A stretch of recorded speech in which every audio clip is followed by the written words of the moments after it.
3 years ago, two brothers decided to sit down and start a podcast about the conversations they would have about the movies that they love, or maybe the movies that they hated.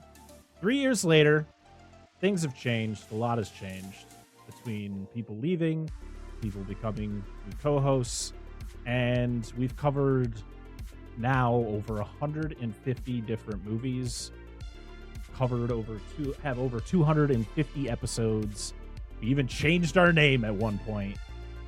But we are still here 3 years later, and what better way to celebrate 3 years than by going back to where it all began, with two of the people that were here to start it all. As today we talk about Godzilla 2014. What's going on, everybody? Welcome to the first episode of the Parker Chronicles podcast.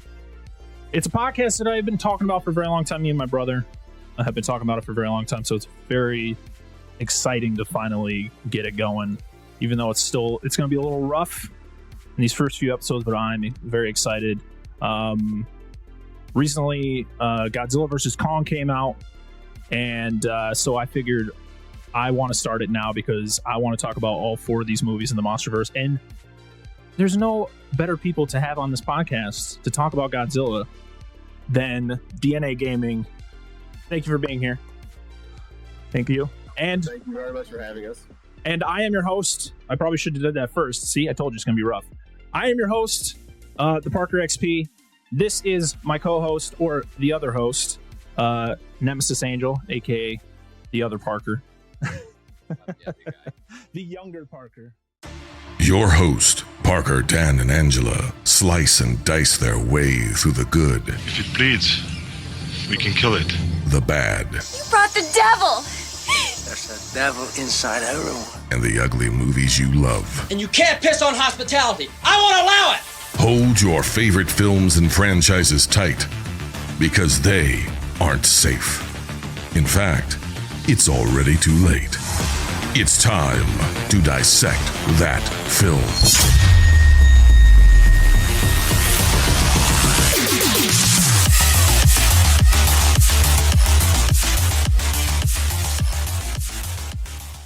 What's going on, everybody? Welcome back to the Dissect That Film podcast, a podcast that dissects the good, the bad, and the ugly of cinema. I am your host, Brett Parker. Joining me, as always, my wonderful co-hosts, Dan and Angela of DNA Gaming. Hello. Do we even use that anymore? It just rolls I'll off the get tongue. back to it. Stop it. That's fine. Just keep doing it. Like, you guys still do like Throw me under the bus. Thank you. No. I'm just asking. It's not a bad thing that you never do. talk about it, but it's never brought up, so I guess it's not that big of a deal. It just rolls off the tongue. You know, I mean, it wasn't to slight you. I'm not going to use your actual last name unless you give me permission. But today, for I one, want that. guys, it's been 3 years. Can you fucking believe that? 3 years ago, today, as people are listening to this episode, is our official 3-year anniversary. And back when we started it, it was coming off the heels of the release of Godzilla vs. Kong. That was kind of where me and my brother went, hey, let's start a podcast. Let's talk about movies. And the first series of movies we decided to cover was the MonsterVerse because of Godzilla vs. Kong. So this is where we started. We started with this bad boy, the 2014 Godzilla, directed by Gareth Edwards. So Sell out. I don't know. Keep going. I'm sorry.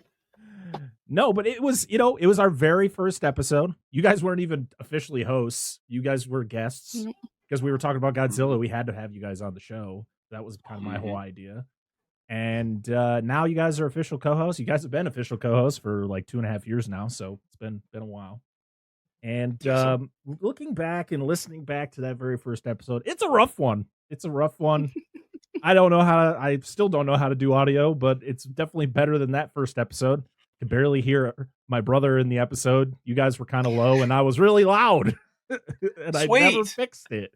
And it was just, it's the first episode jitters, and also I didn't edit any episodes early in the in the show's run, so that was a thing. I could go back and probably fix that episode, but I said, you know what? We're just gonna do it again. We're gonna talk about this It's a movie time capsule. again. For one, it's a good time to talk about it because it is 2024, so that means this movie is now 10 years old. It is Godzilla's 70th anniversary this year. Won't be officially until November, I believe, is his birthday. November 3rd. And yeah, we're going to be talking a lot about Godzilla this year. We've already talked about Godzilla X Kong since that was we're now coming off the heels of that.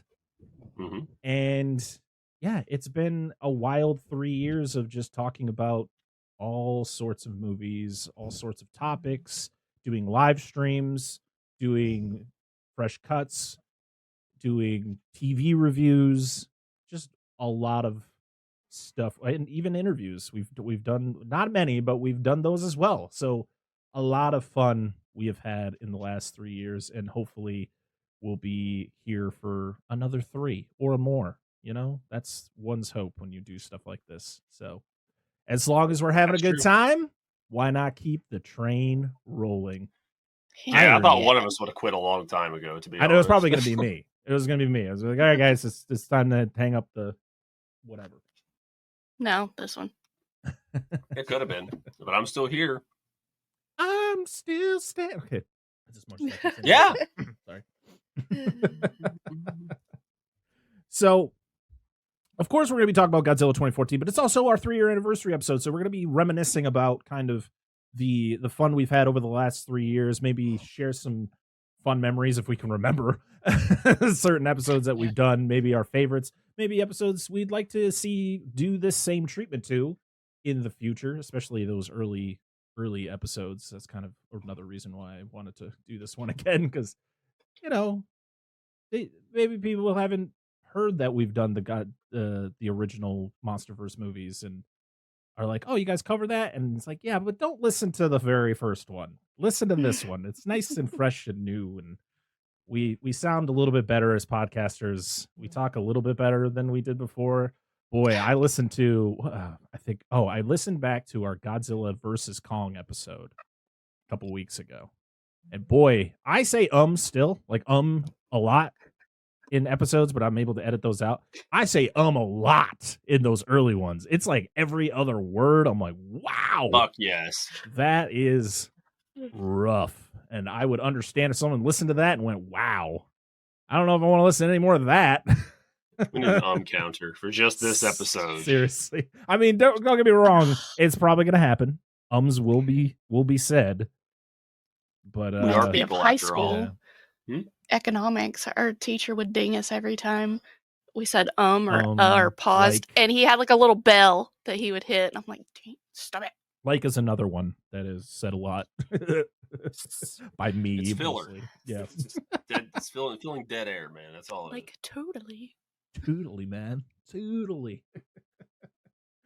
So, yeah, it's 3 years. It just blows my mind that this was something that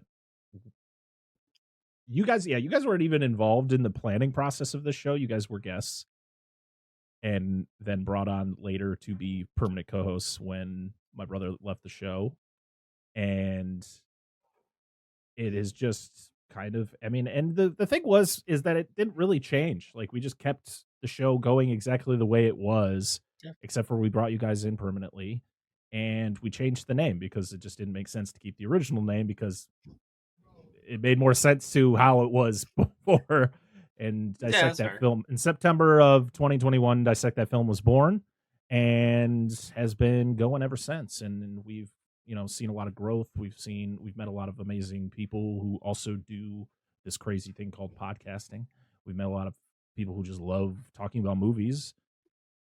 We didn't have many guests in the first year or two doing the show. It was just us 3 doing it. Sometimes we bring my brother back for an episode, maybe here and there, or we bring close friends of ours from when we used to do streaming, but we didn't really have we didn't have guests who also do what we do. So it was into the second year, pretty close to the third year, that we were getting people who also podcast in to guest with us, and we were going on other shows, and and maybe me more than you guys. I know. You can say it. You can say it, guys. Jeez. It's never not gonna be that, dude. You're like the face. It's like, dude, like when you get a cover. Okay, so music, when you have like a collaboration between two artists, if it's a band, it's usually the lead singer that goes. It's not just like the random bassist from X group enters. Like that's just not how it works. I get it. We're still gonna give you shit about it, but it's just not how it works. Yeah, I know. It's all about marquee value. Yeah, and I'm just Dan. Yeah, I mean, I never sell the show. I never sell myself as the face of the show. You got okay. Maybe sometimes. I just you. Depends how I feel that day. Yeah, fuck those two. I'm here doing. Sometimes I forget you guys even exist. No, I'm just kidding. Wow. See, now the real stuff comes in. Who was our first proper guest? That wasn't just somebody we knew. Now you're trying to get me to really go back. Ooh, I just remember the earliest one I could remember. The earliest one I could remember that was Movie Dumpster. Is either Movie Dumpster or Justin from Justin, guys. Now I got to go back and see and look that up because now I'm intrigued. Because I don't know. Well, you mentioned like episodes that we wanted to go back while you're looking that up. Like if we redid them, what episodes I would like to do? Mm-hmm. I just want us, just the three of us, to sit down and do all the Resident Evil movies again. Oh, fuck that! No, kidding. Just pick something from the Jaws franchise. Any of those, I'd like to go back and do again. All right. I want to redo our first one with Justin, Batman. You want to do Batman Returns? Can we make another sexist comment and get one? No, because I feel like he has better internet now, and we probably wouldn't have him his random disappearance. Yeah, because that was. I mean, his audio was fine. It was just his video. Yeah, the audio was fine. Don't worry, not many people watch this on YouTube, anyways. Yeah. Hey, give it time. Fuck YouTube. Someday, we're hoping. To be honest, I think Justin was our very first guest. I'm going back through all the episodes, and like I said, we didn't have guests on for quite a while. And Justin from Epic Film Guys 2 years ago for Batman Returns was our very first guest. Hell yeah, dude. But that, and he was a good time too. Oh yeah, I mean, he's been on the show 3 times. Yeah. We've had Joe Lascola from Movie Dumpster on twice. Sean was on the first time we had Movie Dumpster on, then he wasn't able to be on the second time, but he was there in spirit. He was down fighting the anacondas. Fighting anacondas. Yep. You know. We've had Flicks and Friends, Dustin from Flicks and Friends on a bunch of times. He's like, I think out of all the guests we've had, he's been on the most. And we've had Allie from Quad Pro Quo on a few times. She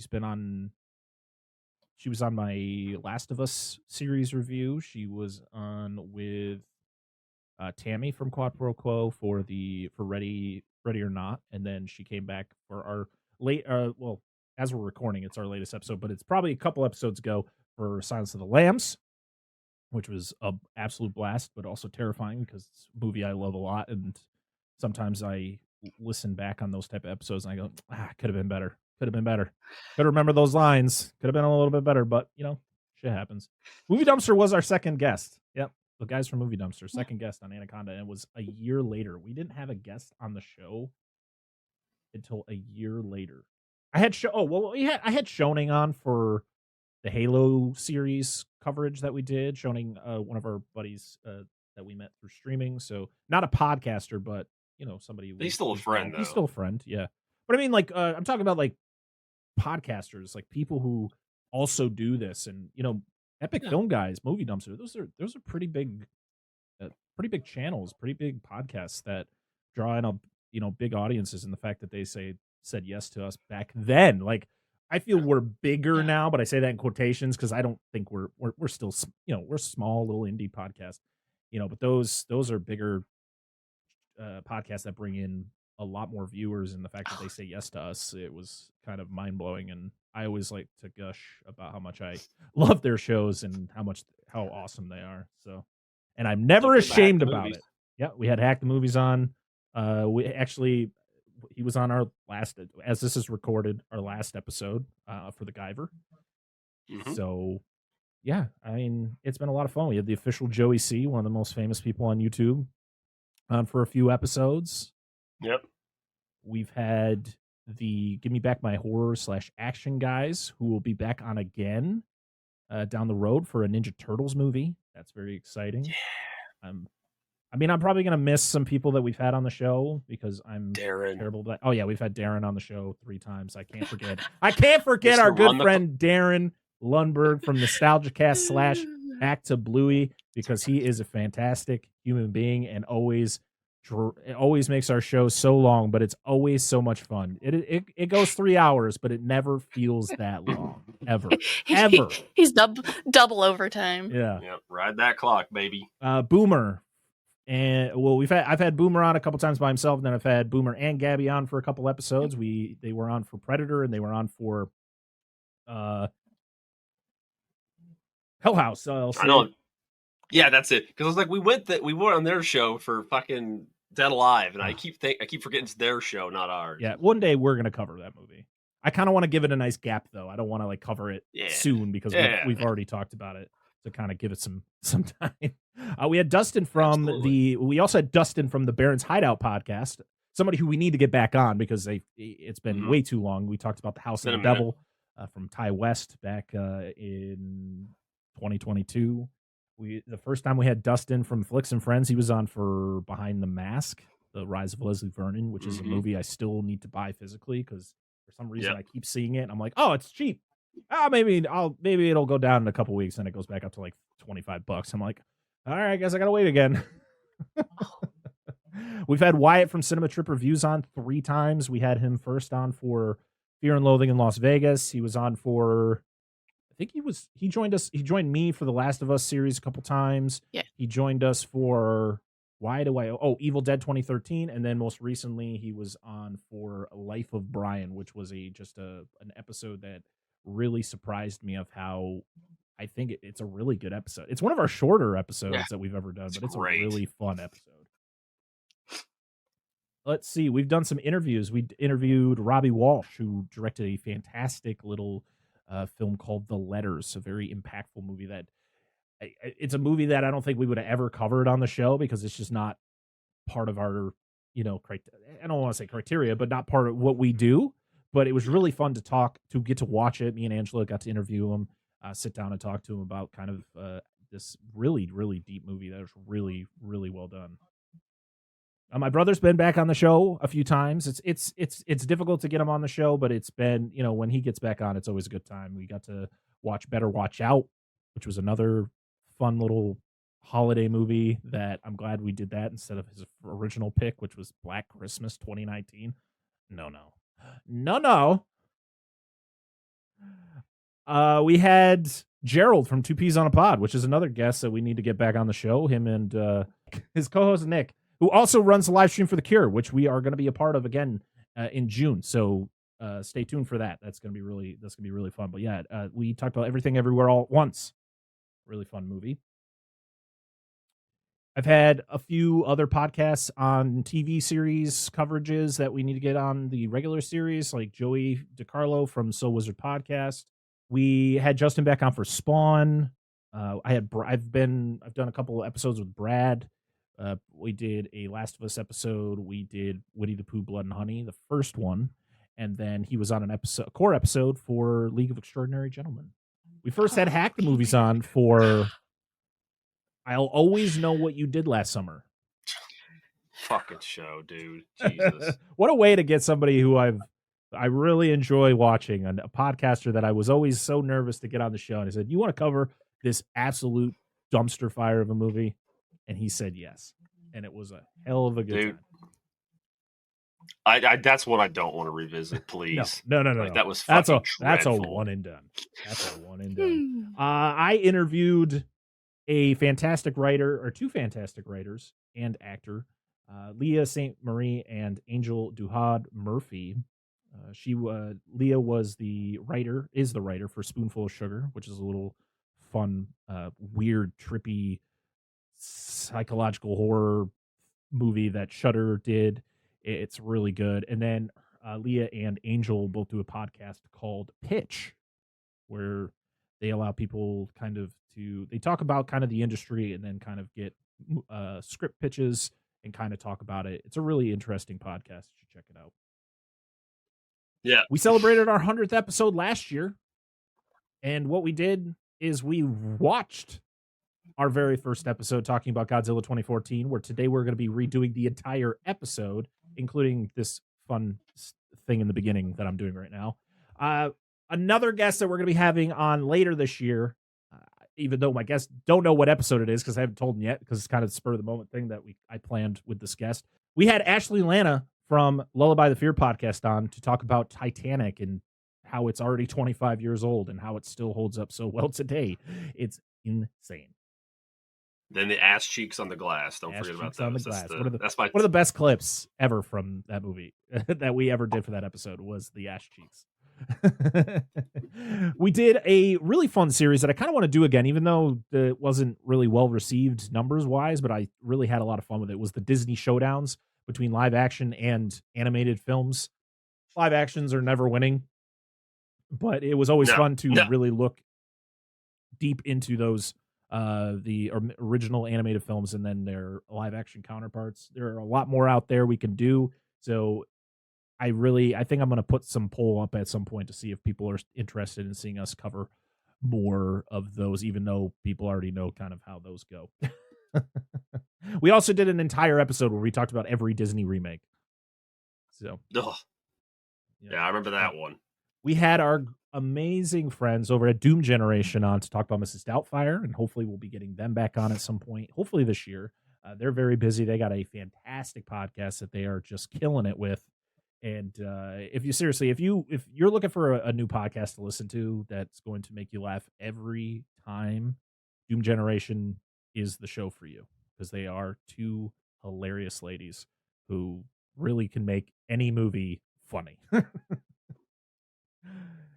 We first had our friend official Joey C on to talk about Ernest Scared Stupid. That was a lot of fun.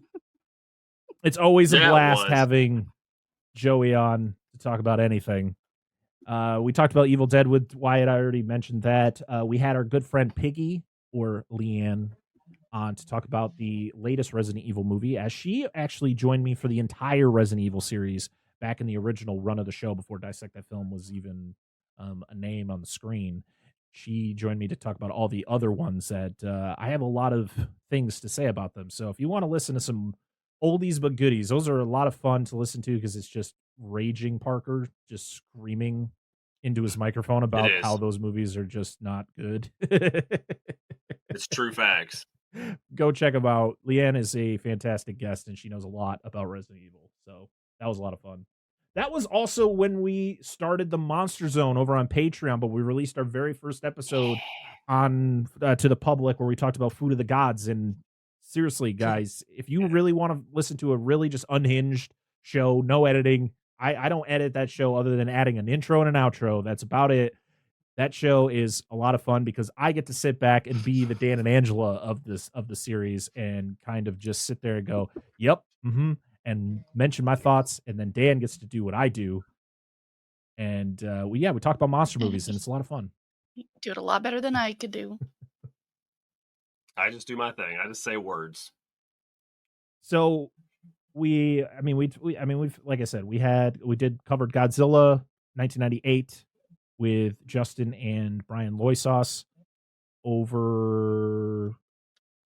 Yeah, that was a almost 3.5 hour episode, our longest episode ever. We did Conjuring Devil Made Me Do It with Darren Lundberg. Another fun episode. Texas Chainsaw Massacre 2003 with Give Me Back My Horror /Action. Hell House LLC, Podcast in the Woods, had a new guest at that time for The Exorcist for its 50th anniversary with Antonio from the Cultworthy podcast and The MILF and Me. We covered some fun movies on the Out of the Tubi series that will be coming back. It's just time has kind of been a constraint for us, so we're kind of figuring out when we're going to start that back up again. We covered The Last Thanksgiving for Thanksgiving, which I now comment and somehow get correspondence from the director of that movie quite a bit on Twitter. So maybe one day I'll see if he wants to come on the show. I think that would be a lot of fun. Couldn't hurt. And then we covered Santa Claus Conquers the Martians. That's a movie. That exists. Because of the last Thanksgiving. That's right. That's right. And then our final episode, we did Polar Express with Joey C, and we did Bloody New Year with Joe Lascola from Movie Dumpster. And then I started a new series on my own called the Vintage Video Challenge Journey Through 1982. That lasted about 6 episodes, and then I got overwhelmed with everything else. So that is why there hasn't been more episodes of that show, and I apologize. I would start it back up again, but I am so far behind. I'm still watching the movies, and I'm still participating in the challenge. I just don't have the time to make videos about it. So if you want to know my thoughts on these movies and want to know my lists and my rankings of all of those movies, this is part of the Vintage Video Pods. That's what they're doing. Their series is going through the films from 1982. Go to my letterbox or go to our letterbox. Well, I run it, but it's our letterbox. It's Dissect That Film over there. Yeah, so check that out. And then season 2. Hey, you forgot one. I did. League of Extraordinary Gentlemen. I mentioned it with Brad. I mentioned it because I mentioned how. Oh, we both missed it then. Yeah, I mentioned how Brad was on the show. So. Oh, okay. Was he on again? That was the only core episode he was on, but he was on for Winnie the Pooh, Blood and Honey with me, and then he did Last of Us. Okay. That's when you mentioned did Last of Us. Okay. 1. Then season 2 started, which is where we're at right now. We already had some fantastic guests starting off with Silver Bullet with Dustin from Flicks and Friends podcast, who talked about Return to Oz with Allie from Quad Pro Quo. We did The Great Mouse Detective with Paul from the Flicks and Friends podcast, which was a lot of fun. He's going to be back again very soon. And then Darren came back we had Joey back for Leprechaun 2. And then I think he's officially just going to be our Leprechaun guy. So next year, so stay tuned. He's going to be on the show probably before then, but he'll be back on for Leprechaun 3 next year.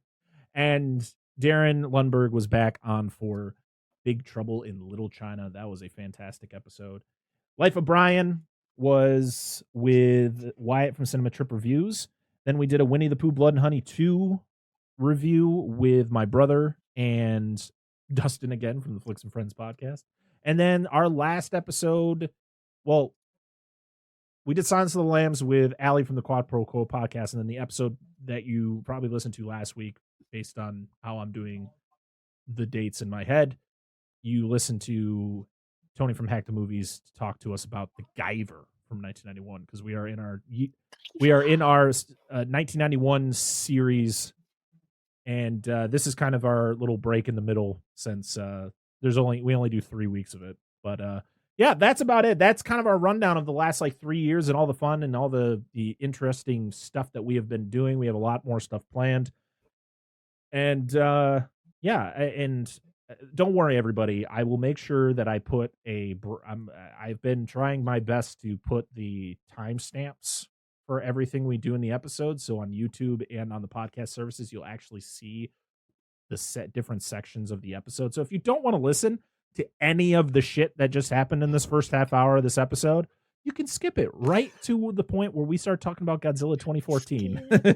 Skip it. Because I guarantee people are going to be watching it or listening or watching going, the fuck is he going to talk about Godzilla 2014? Listen, it's our 3-year anniversary, okay? I'm just reminiscing. It's been a lot of fun, man. When are they going to get to the fireworks factory? The very best thing of all is there's a counter on this ball. I was trying to think of that, and I'm over here singing it, and I'm like, damn it, I can't think of the rest. For all of you remember, skip it. Oh, God. Is that the thing where you strapped it to your ankle and swung it around and jumped over it? It goes around. Your ankle it's got America's youth. Yes. It got America's youth used to one of those things they put on people, prisoners. Oh, the ankle bracelets, yeah. Ankle monitors. There you go. It's got you used to that for that. That's fine. It's all about third grade test scores, man. So, quick question. Do you guys have a favorite episode that you can remember? Probably one of the ones I wasn't on. That wasn't many. No, it's. I don't know if I have one particular one, but the Guyver was really fun. I don't know. That'd be like it's between Rudolph, Predator. That was so Year Without a Santa Claus. Those are all yours.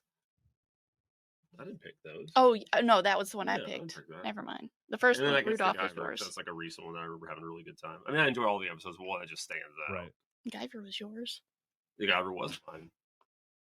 But Tony made it. Sure did. Our guests always make our episodes. Sure.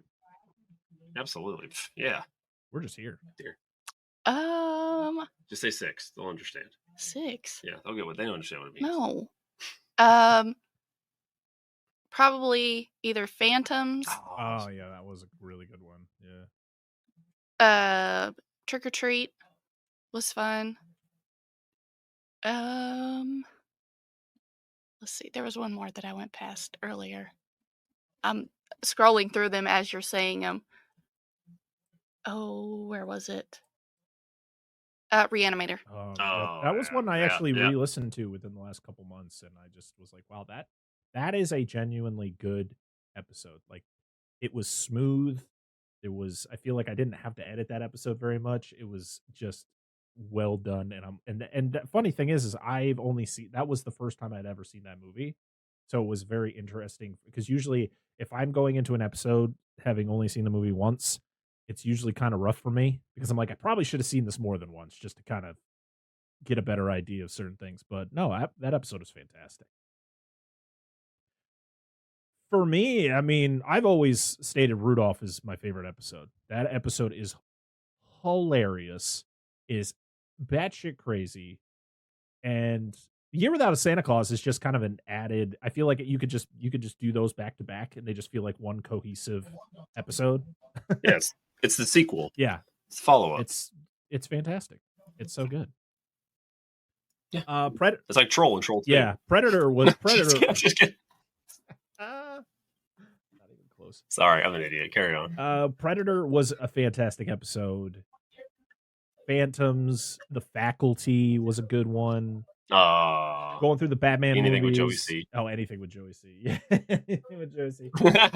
He's so manly. Having Darren join us for the very first time, talk about an awful movie such as Jurassic World Dominion. That was a lot of fun. That was great. Having to put Brian Loisas through pain for 3.5 hours as he had to talk about a movie he utterly hates with Godzilla 98. It was a good time. It was a great time. It was an absolute great time. We actually got a cool shout out from them in their Godzilla X Kong episode that they just did. Well, really? By the time you hear this, it'll be a while ago. But yeah, because they were talking about the last time that he was on a podcast talk about Godzilla was when he was on ours. It was all bad things. Yeah. It was just bad things. Hopefully when November comes around, because I'll just announce it now, November will be Godzilla month because November is Godzilla's official 70th birthday. So we're just going to be dedicating the entire month of November to Godzilla. It's going to be a lot of fun. So hopefully we can get Brian back on the show to talk about a good Godzilla movie or maybe another bad one, but one of the Japanese ones. Yeah, Godzilla versus Space Godzilla. That's the one. Okay. Listen, I'm not well versed in the Japanese ones, okay? I mean, we've already covered Shin, so that's a great one. Oh, we'll be covering a lot of those in November. Don't worry. I got mine picked. No, it's gonna be a lot of fun. I'm very excited for that month. But today, everybody, we are venturing back to the beginning of our show, where we decided to sit down and talk about the Monsterverse and the movie that started it all, Godzilla 2014. I want to talk to somebody in charge.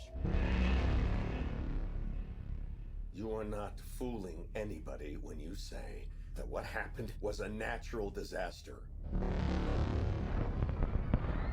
You're lying. It was not an earthquake. It wasn't a typhoon. Because what's really happening is that you're hiding something out there.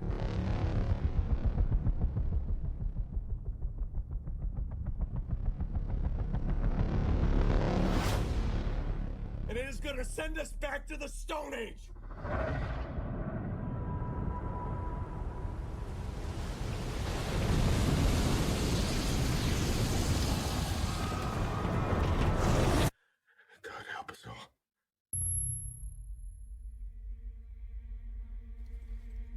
In 1954, we awakened something. Well, there's nuclear tests in the Pacific. Not tests. They were trying to kill it.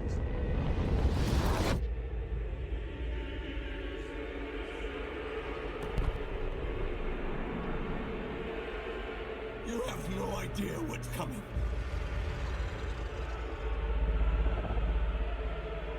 Can you kill it?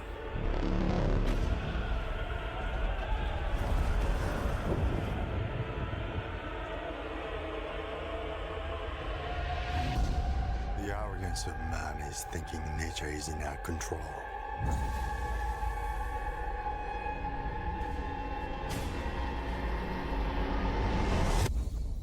And not the other way around.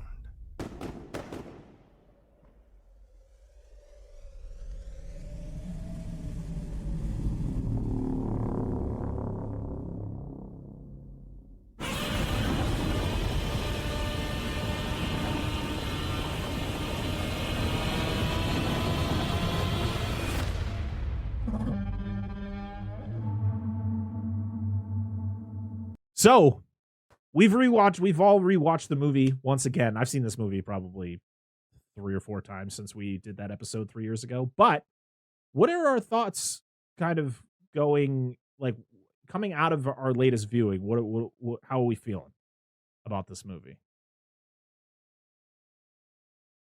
They did Bryan Cranston dirty. That's always going to be They did him dirty, and the music is underwhelming, except for the title theme.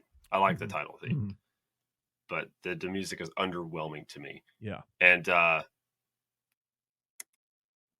shoot, I was going to make some joke about getting more emotion out of one of the cars that exploded. We did out of whoever the fuck, I can't remember his name. Ford. Ford, yeah. He was named after a car. That's not who I'm talking about.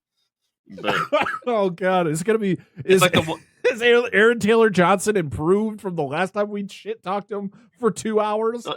Probably not. It's like he didn't really cry in the movie. There was just one time where he kind of got like dust in his eyes and his mouth because he was in his dad's dirty ass apartment. Like, oh god, I'm good, and then just kept going. It was real emotion. Yeah. No, because he spent most of the time like dude, shut your mouth. Mouth. All I found was slack-jawed gawkers.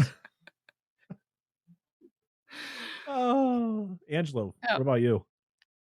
I agree, but it's because Bryan Cranston didn't bring the crystals, the blue crystals. We determined he's got to make it with.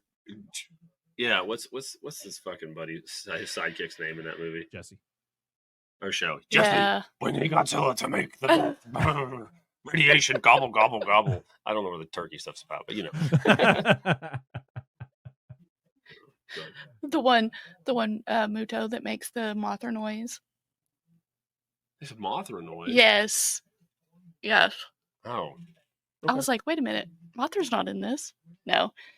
I still enjoyed it. It's a good, but yeah, it's still.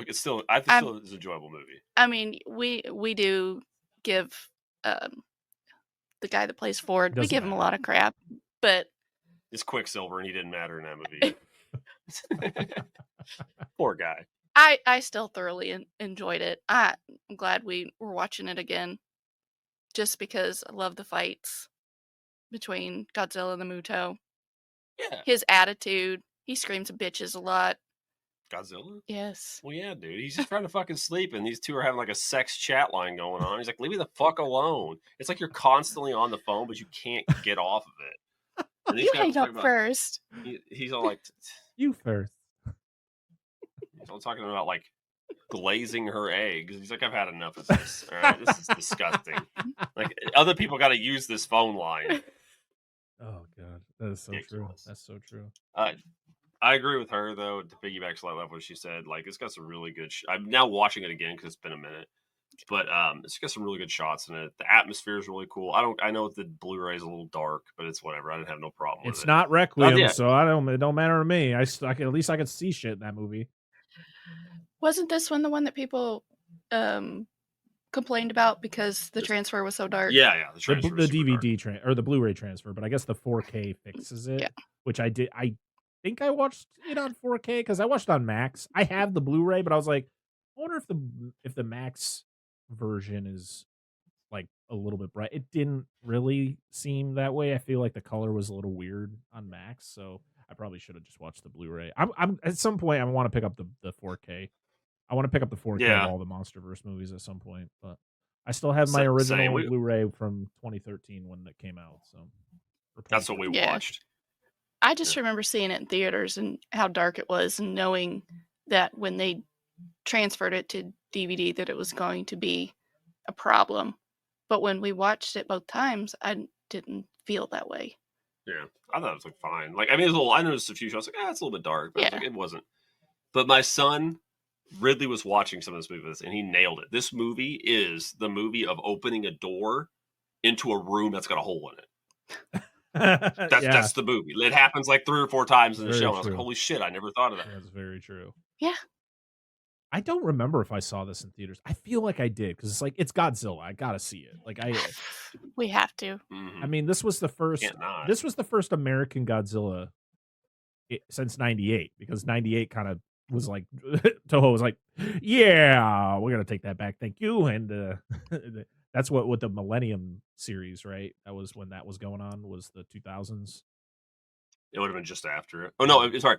That would have been just before the Millennium series started. And that was the reason the Millennium series existed, because I did 98 and like, hold on. Yeah. We can do better. Yeah. And then scratch that. 2014 came around and Toho was like, all right, we're going to let you do it again, but you need to listen this time.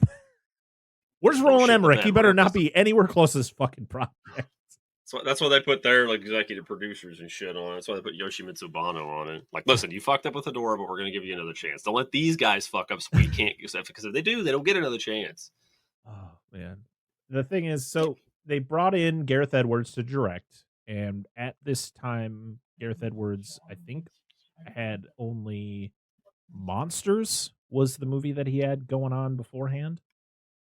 Yeah, that's the one I know of, yes. Because he's only directed 4 movies in his career. He's Monsters in 2010, Godzilla 2014, Rogue One in 2016, and then the Creator in 2023. He was also an executive producer on a sequel to his movie Monsters. It was called Monsters Dark Continent. So no idea. I never saw it. I only saw the original Monsters. But he is also slated to direct the next Jurassic World movie. That just does not please make it good. I would just not make it. No, it doesn't need to exist. Point. Yeah, it's fine. Stop. I can't say anything. I am a massive fan of a franchise that's got 40 movies in it, so that's very. I want them to keep making more. So right, but at least what they did with Godzilla is they weren't all part of the same universe, right? It wasn't like one continuity throughout 40 films, right? No. And the original one, I mean, a lot of them were based off, like, the original one was like the tentpole for like years and years and years. And like the 60s, 50s, 60s, 70s stuff was kind of roughly connected. And then the 90s stuff was very directly connected. And then the Millennium was like, let's just reboot it every fucking movie. And like, okay, guys, just calm down. Stick with an idea. Please. So they brought in Max Bornstein to write the movie. He actually has been a writer on the majority of the MonsterVerse movies. I think the only one he wasn't a part of was the latest edition, Godzilla X Kong. He was also an executive producer for the Monarch series that came out this year or last year. It was written also by David Callahan, who also wrote the Expendables, the first 2 Expendables movies. He was an uncredited writer on Ant-Man. And then kind of as he goes through, I think the best one that he has written is probably like Shang-Chi and Spider-Man Across the Spider-Verse. So, yeah. Nice. His very first writing credit was Doom in 2005. I'm sorry, dude. He's like, how do we make this more like Doom? Let's just write in a first-person segment that takes like 10 or 15 minutes. Like, dude, what the fuck, man? The cinematography was done by Seamus McGarvey, who... Big name. Yeah, absolutely. But he has been a cinematographer for quite a few, really just all over. Like when it comes to this guy and his cinematography, he does whatever he can because he did Charlotte's Web in 2006, the live action one. He did The Avengers in 2012. He did Godzilla. After Godzilla, he did 50 Shades of Grey. Then he would do. Okay. He did The Greatest Showman in 2017. Oh. And his last one was called Cyrano, but he's also doing The Accountant 2, which is a Ben Affleck movie. So, yeah, this guy has done it all. And to be honest, cinematography in this movie is pretty damn good. Yeah, now I just got like this mental image of like, he's like, all right, dude, we need to make this butt plug look huge. Well, how do we do it? Low, wide angles. And he's just like, I'm glad you're thinking of that. All I'm thinking of is the Muto doing 50 Shades of Grey. The funniest thing about that is that Aaron Taylor Johnson's wife is the director of 50 Shades of Grey. Why wasn't he in that? He could have been literally probably would have got, you know what? They could have casted a cardboard cutout fucking this lady, and it would have been more engaging than if he was doing it. Listen, let's just get. I'm just kidding. I want to set the record straight here. Aaron Taylor Johnson is not a bad actor. He's actually a good actor. This is just a performance that is just not good. Like it's not. This man is slated to be the next James Bond. So clearly he's doing something right. I've heard it from like 80 fucking people who are supposed to be James Bond. Why isn't there a woman at this point? I don't know. I'm just saying. But yeah. I don't know. I've heard it like they've announced like 20 million people to do it. So he was the latest, like he 100% is gonna be it. And you're like, okay. I really want to see Bullet Train. I heard he's really funny in that. I loved him in the what's the superhero movie he was in? Not superhero, Kick-Ass. Kick-Ass. I really liked him in Kick-Ass. Kick-Ass 2 was kind of hit or miss. But he's supposed to be Kraven the Hunter. That's probably not gonna be good because it's one of those. It's a Sony movie. It's a Spider-Man Sony movie without Spider-Man, so it's probably not gonna be good. I just want to like wash my hands of it. I watched the trailer and went, okay, we'll see how that goes. Because Madam Web, haven't heard anything good about that. No, Morpheus, haven't heard anything good about that. Dude, he's gonna morb so hard. It's Jared Leto. I'm so sick of him, man. Get him out of here. Over it. Yeah, he's fine. I didn't mind him as Quicksilver in Age of Ultron. But he was kind of forgettable. I thought he was kind of forgettable. I thought it was hilarious, though, that we got him and Elizabeth Olsen in this movie playing husband and wife, and then the year after they play brother and sister. Well, ironically, in one of the continuities, they had an incestuous relationship in the comics. Yep. Interesting. Well, okay. Yep. Well, when your dad's a fucking, a xenophobic maniac, you might as well just fuck your sister while you're at it. I don't know how those lines connect, but I just went there with it. Oh man! So the music was done by Alessandra Desplat. He's French, so I was trying my best to say his very French name.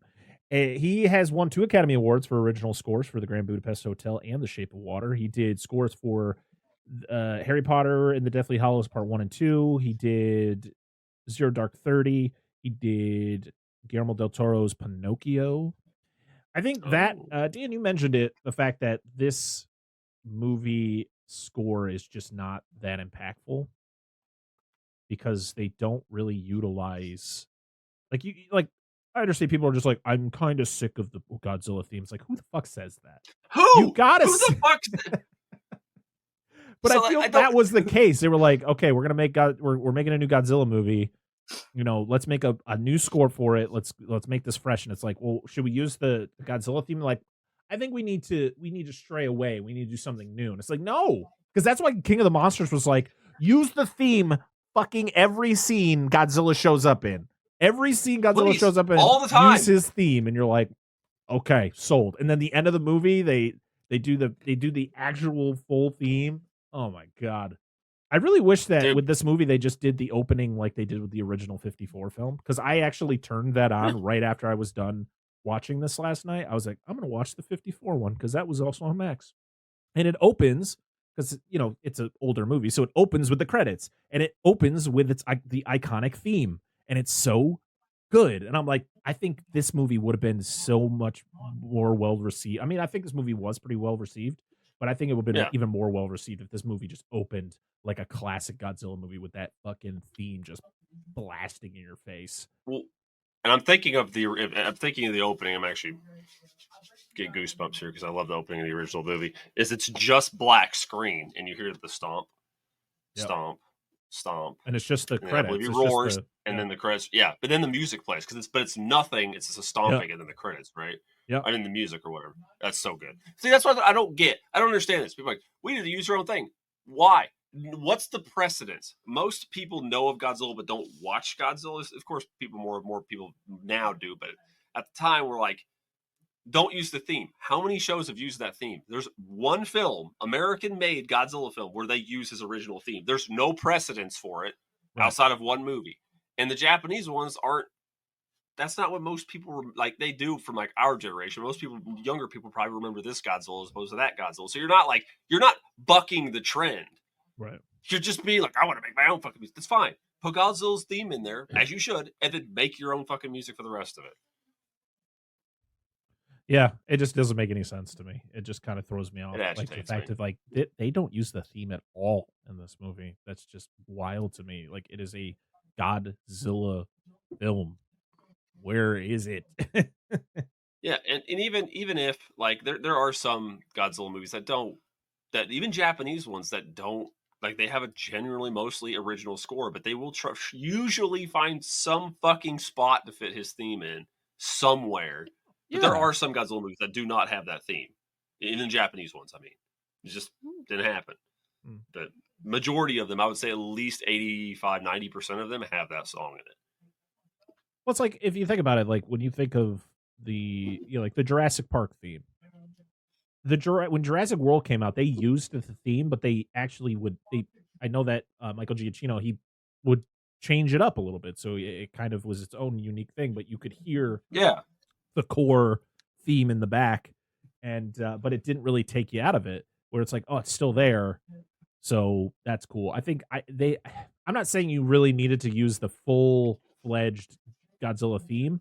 Just give me a new interpretation of it with that same rhythm and all that. Yeah, it's not that hard. No, it's really not that hard. Is it was it 38 Godzilla films technically? So we're at 38 now. Yep, almost 40. He's almost there. Yeah. Eat a dick, James Bond. He's almost there. I don't know. Nothing wrong with James Bond. I got no problem with James Bond. This movie was released May 8th, 2014 at the Dolby Theater, and May 16th, 2014 in the United States. It ran at almost a little under 2 hours. Or no, it ran a little over 2 hours. It was 2 hours and 3 minutes. It had a budget of $160 million and made over $500 million at the box office. 529 to be exact. Yeah, so our cast, Aaron Taylor Johnson playing Ford Brody, the adult Ford Brody. We have CJ Adams playing the younger version. We have Ken Watanabe as Dr. Ishiro Serizawa. His character, Ishiro, named after Ishiro Honda, the original director of the 54 Godzilla. And then Serizawa was the main. Was he the main character of the original? He was one of the main characters, because there was Emiko. I always remember the guy she's in love with. I always forget his name. He's played by Akira, not of Kube. Yeah, he was actually Takarada. He actually had a cameo in this movie that was cut. Such bullshit. Yeah, he was like a immigration officer or something like that. Yeah, it's such bullshit, dude. Oh my god, it pisses me off. He was the last of the main cast to pass away, not counting Godzilla. Yeah, he you could still see that scene in the Blu-ray. I guess it's in the special features. You can actually see the scene. I don't think I've ever watched it. So. I don't think I ever watched off the full level up. I've always known about it, but you have Elizabeth Olsen as Elle Brody, which hilarious that her name is Elle Brody, because if you just add an N to her name would be Ellen Brody, who was the wife of Chief Brody in Jaws. This movie very much is influenced by Jaws. Bryan Cranston even came out and pretty much said he had a conversation with Gareth Edwards to kind of, he was like, yeah, he loves Jaws, and you really could tell that he was really trying to make a movie very similar to that with Godzilla. I'm not upset The haunted about that. Brody family. Yeah. They went to the Bahamas and Godzilla followed. Well, I mean, it's pretty much what happens with Ford. Like everywhere he goes, it's either Mudos or Godzilla. Like, we have Juliette Binoche. I can't. Her name is French too. I just butchered the shit out of that. She plays Sandra Brody, who was the mother. We have Sally Hawkins as Dr. Graham. I love Sally Hawkins. I really like this character, and she's not utilized enough. And then in the second one, she's killed off, and it's awful in such an unceremonious way too. Yes, that seems to be a common trait in this franchise. We have David Strahan as Admiral William Stentz. We have Bryan Cranston as Joe Brody. We have a TJ Storm who does the mocap performance for Godzilla. Yes. Let's see what TJ Storm has done in his career. I think he did the mocap in King of the Monsters as well. Yeah, he was uncredited as a guest fighter in Mortal Kombat in 1995. That's cool. Let's see. What else have you done, sir? Oh, he was in Blood Rain in 2005. That's an award-winning movie. No. You gotta start somewhere, dude. I respect it. He was Star Trek, Avatar. A lot of uncredited, because I think he's probably just like stunts and stuff. He's a stunt fight coordinator, just doing stunt work. Star Trek, Avatar, Tron Legacy, Green Lantern, Captain America: Civil War, The Predator. They come back for Godzilla King of the Monsters, but I think that was it. He didn't come back for the other renditions of Godzilla in Godzilla vs. Kong and X Kong. Yeah, so that is our core cast. Are we ready to talk about the plot of Godzilla 2014? Yes, sir. Are you ready? I'm ready. Almost an hour in, and we're finally there, guys. If you like small town mystery, crazy news, and wild history, then the Florida Men on Florida Man podcast is for you. Each week, Josh Mills and Wayne McCarty bring you the absolute best Florida has to offer. So if you're looking for a show that's safe for the family, but funny enough to help you escape everyday life, then listen to the Florida Men on Florida Man podcast. That's Florida Men, plural, on Florida Man podcast. So the movie opens to kind of it's like 1954. You're seeing the formation of Monarch. You're seeing some documents kind of showing the different sightings and experiments that are being done, or the bombings that are being done.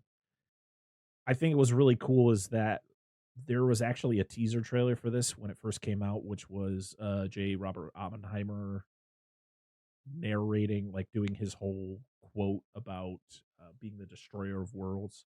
So it's kind of like we're seeing like the first sightings of Godzilla where it's just you see his dorsal plates coming out of the water, and then they set off a nuke. And it's all in black and white, which I really love. I love this whole thing where and then it kind of does the transition as the aftershock comes through. It kind of turns to color. Mm-hmm. I really like that. It's the Castle Bravo test, I think. Yes. So this was actually shown in the Monarch series where were, and this was so pretty much Godzilla. When you see Godzilla in the clips back in 54, it's not him at his full size. He's actually smaller in those clips. And the bomb that they set up was supposed to, they didn't know what it was going to do. They thought it was going to kill him. It's a nuke. So yeah, of course.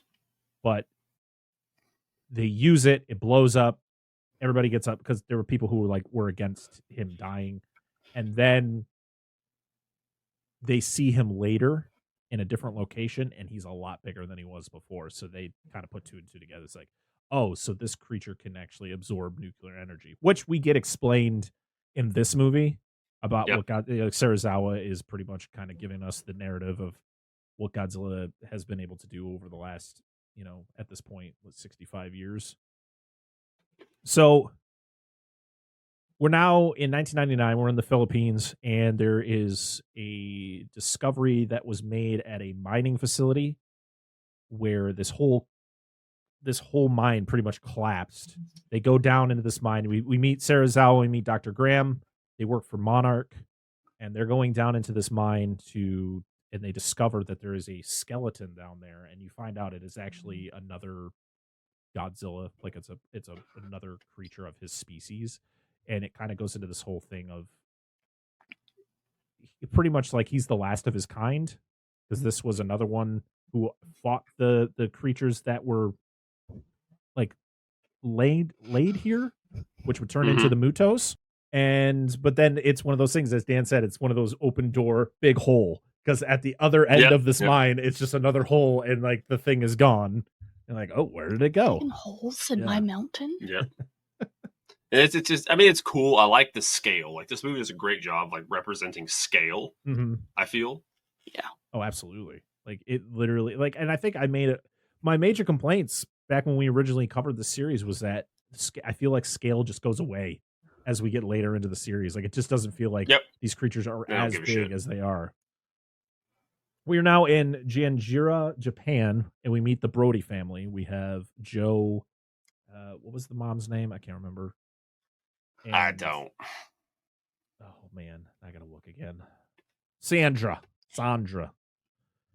And little Ford. Because he yells it.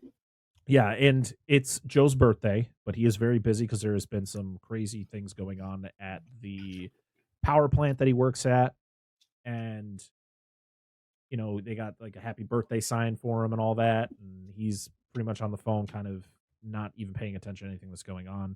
And it's really, like, if you think back at it, when you watch this scene, it's really sad because there's really no proper goodbyes from anyone. No. So, like, you know that Sandra's going to die later in you know, pretty much in the next scene.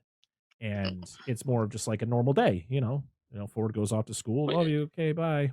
Type thing. Isn't that how a lot of things go? It's always like a day-to-day thing.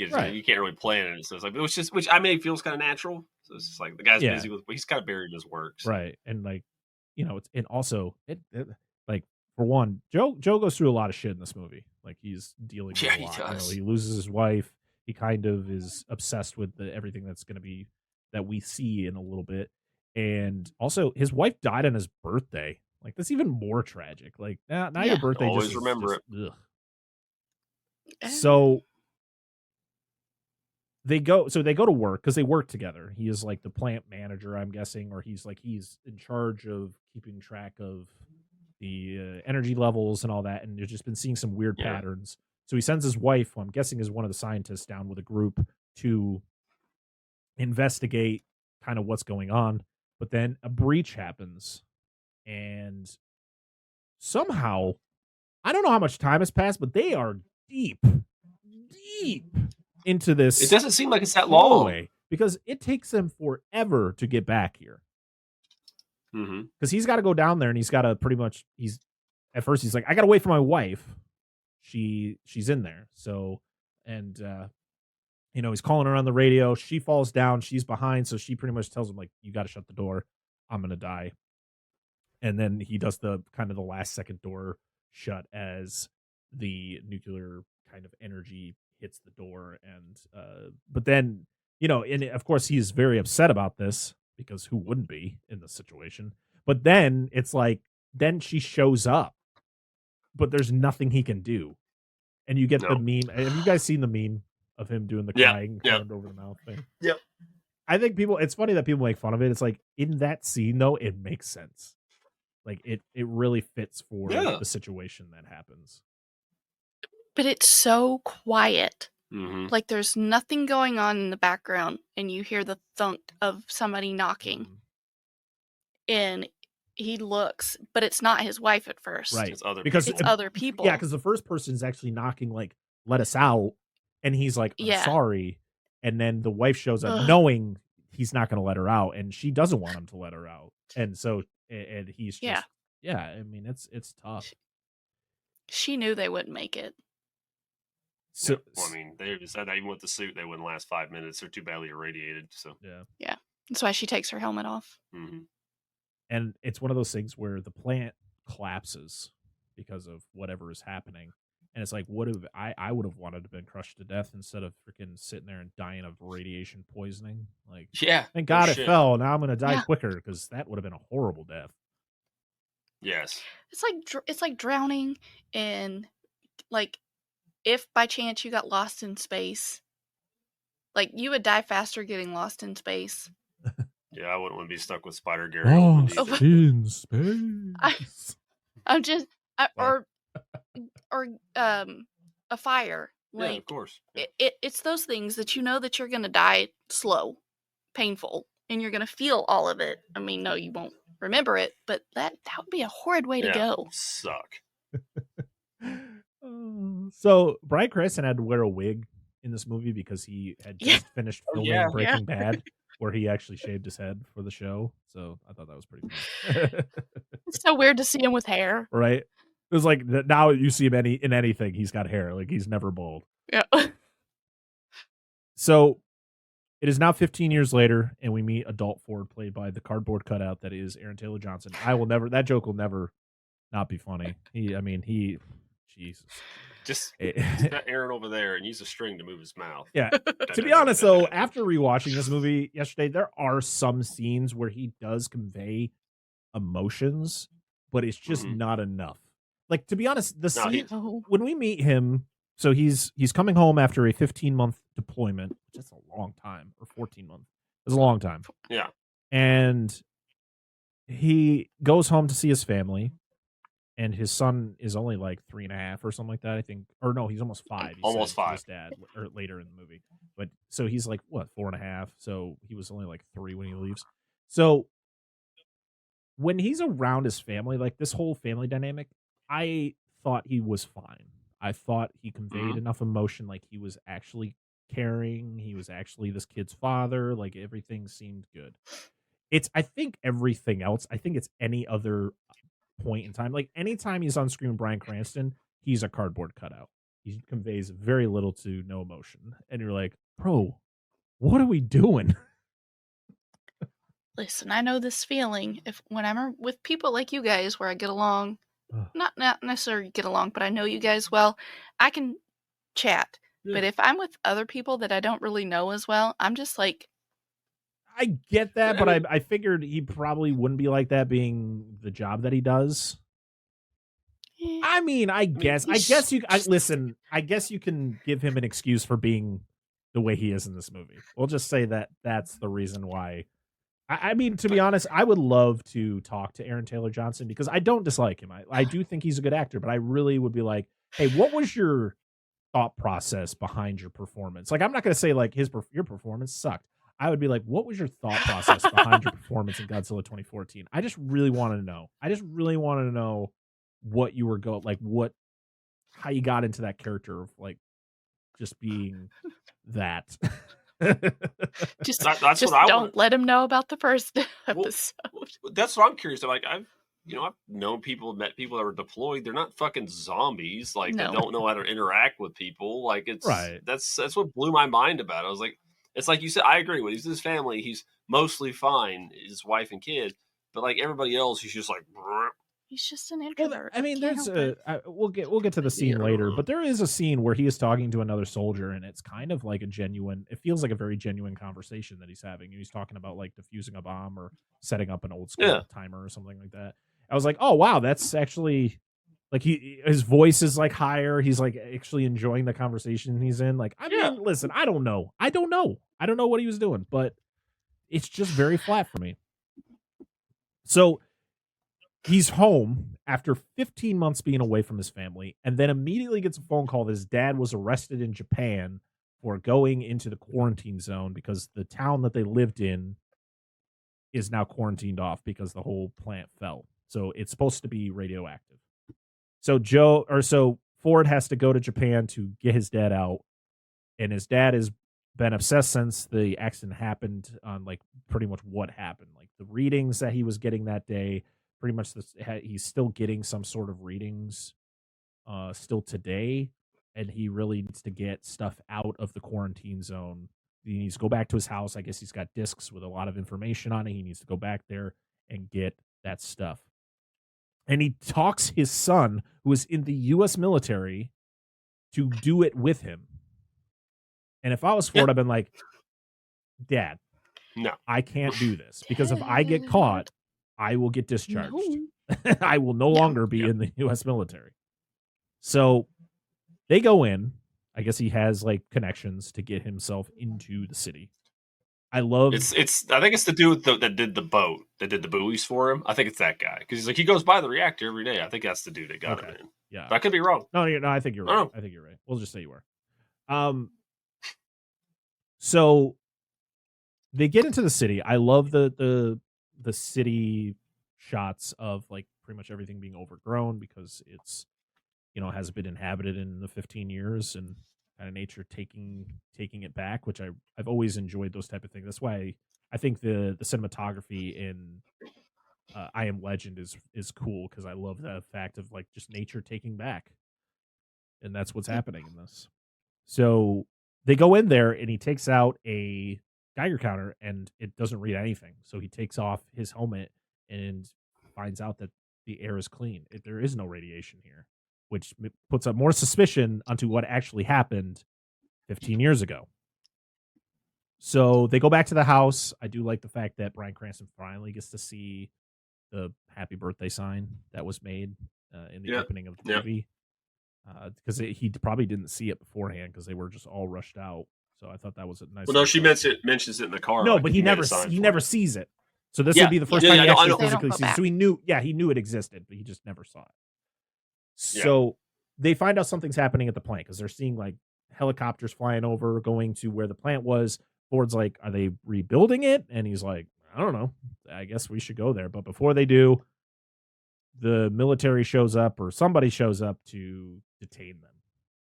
Ford's reaction is very nonchalant. He's like, okay. Shit. Not like, fuck, I'm really fucked right now, man. Thanks, Dad. GG, guys. So they are brought to the ruins of the plant, and Joe is being interrogated. He's going off. He's getting very emotional about like everything that's going on. He's like, you are hiding something. I've been seeing the signs. There is something here. There is something communicating here. It is not what I was told that time ago. Like, you need to get me out of here. Like, I need to know the answers. My wife died here. I need to know why. And this is when Serizawa overhears him talking about this. Ford is for some reason still in the back of the truck. Yeah, right. Stay there, don't even bother bringing them both in. Yeah. And this is when you see for the first time this cocoon thing in the middle of the plant, and it's pulsating, and every so often it sets off like an EMP, and it like temporarily shuts the power off at the plant. And they've been timing how long it's been taking for it to do it, and it's been getting shorter and shorter and shorter, to the point that it gets so short that that's when the creature is born. And that's when Serizawa's just like, well, I guess it's done feeding now. Yep. So they try to kill it. They have a whole safeguard around it. They got like these cables that go over it. They send like electric, like Serizawa gives the order to kill it, which is pretty much sending like a bunch of electricity to the cocoon to like destroy it. And it does. It like bursts the top off of it. But unfortunately it doesn't do the job, and the thing breaks out, causes a lot of destruction. I love, the thing is like we talked about how the music is not that great in this movie, but the sound design is so good. It's so good. The noises that the Mutos make, the sounds that Godzilla makes, or the sounds that are incorporated with Godzilla or the Mutos, fantastic. I love the clicking noise that the Mutos do. I love the fact that it has like an EMP on its legs, where it like comes down and it sends the EMP out. Oh man, it's just really cool. I think I was a little too harsh on the Muto designs in our first go round with this movie, but as I rewatched it for this episode, I really actually like the Muto designs and how they're crafted, because they're bugs. They're just giant bugs. Yeah. I mean, absolutely. I mean, and I think we did talk about it a little bit, and we'll talk about it again, is the fact that like I don't feel like the Mutos are villains of the movie. they're just doing what they're naturally supposed to do, and Godzilla's kind of just there in the way from what they're doing, or it's because they're, and it's also because of their size. They're just doing what they know to do. But just getting ass, baby. Yeah, very clap much. Them cheeks. So this thing causes mass destruction. Joe falls off a scaffolding, and the Muto flies away. The U.S. military takes over the next day, and Monarch is kind of on the sidelines now, like they're kind of taking orders from the military. And then we get to the part that I hate the most of this movie, and this fact that they killed off Bryan Cranston. He just dies. You spent this whole movie building him up, and he dies in the most unceremonious fashion. Yeah, and why? This was another scene that just annoyed the shit out of me, because it's Ford just not reacting in a way you should be reacting when your father is like, I don't know if he died on the helicopter, but I know that he dies because they show him getting zipped up in a bag. They say that he's dead. I don't know, man. I haven't really looked too deep into why. Like, was Bryan Cranston scheduled to go back to do something where he couldn't be a part of the whole movie? I just need a better explanation, because this is just, it doesn't do us any good. It would, but I guess it makes sense for him to not be involved because of what Ford has to do to get back to his wife and kid. But it's like, but he's more interesting, man. Joe is the more interesting character. Dude, all fucking Ford should have been was like a chaperone to get him to this point. Yeah. I would have loved to see Bryan Cranston and Serizawa interact. That would have been great. Yes. That would have been fantastic. And the other doctor, I can't think of her name. Graham. Yeah, it was, those three. It was that would really have been fantastic. It was so underplayed, and it still irks me after I watch it for the 10th time. I need to see him plead his case to Serizawa, yes. I need to see him plead his case to him, because I feel like he would be the main one to understand. Well, actually, I think I might even be the opposite. I think they could have easily have done Bryan Cranston's, like, where he knows about him, but he has a different mentality because they killed his wife. He could be like, fuck him. And he would be like the same thing. They're both scientists, but like the opposite, like, of what Serizawa is. Because Serizawa is just like, let them do their thing. This is all natural. This is how they're supposed to be. But I feel like Serizawa would be more likely to talk sense into it. Serizawa would understand more than understand military stuff.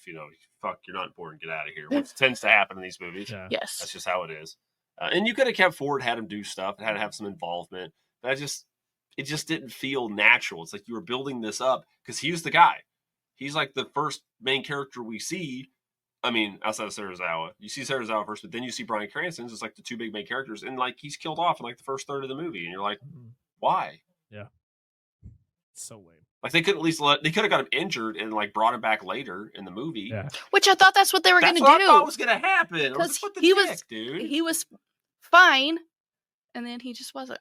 Yeah, I would point out the fact that they were loading him up to take him to a damn hospital, and Serizawa was like, "No, I'm going to take them with you." So he could have been like responsible for him dying, because that motherfucker died on the helicopter. They were just about to take him to the hospital in Japan. So I'm just saying he probably could have lived. They just let him take him to the hospital in Japan. Just saying. Whatever it may be, it's still fucking disappointing. It is so disappointing. You could have just had him in a hospital bed. Just had him laying in a hospital bed, and Serizawa comes to visit him and is like, "Hey, I need to know all the information you have." And then like later on in the movie, Cranston gets better, and him and Serizawa team up and they figure shit out. Or they become adversaries to the point where it's like Cranston is against the monsters and Serizawa's like, "Let them fight," and and Bryan Cranston could have built Mechagodzilla. Like, fuck that motherfucker. Yeah. I'll show you who's Instead, better. we got generic mustache twirling villain for that one. That no connection. And was Serizawa's kid. That was not even properly incorporated in the story. We don't need to go into that. Nope. So the creature that was born from this plant is named Muto because it is a what is it what does it stand for? Massive unidentified terrestrial organism, which now flies. Yes, and they pointed that out. It's like the male and female version of like grasshoppers and tarantulas. The male and female are different. Well, yeah, it's just sexual dimorphism. It's fairly common in the animal kingdom. I mean, humans are the same way. So, I mean, and some are greater than others. It'd be like one of the good. But example. you guys don't have wings. No, but I'm saying like a great example is like anglerfish. The males are like a tenth or less of the size of the female, and all they do is when they decide to mate, they attach to the female, like literally fuse to the female's body, and the female uses the attached male sexual organism to reproduce, and the rest of it just absorbs into the female's body, and that's how they reproduce. Yep. Honestly, I was waiting for it to be like what is it, Wow. Katie did? Yeah. That as soon as the female's done reproducing, it just like detaches the head. Like, bye, male, you're done. Yeah. Or there's a species of spider that does that, where the males, it's Dolomedes tenebrosus. It's a species of water spiders. If you have a pool and you always got those really big spiders, like wolf spiders, those are usually Dolomedes. But they will, when they go to reproduce with the female, when they actually perform insertion and ejaculate to the female, they die.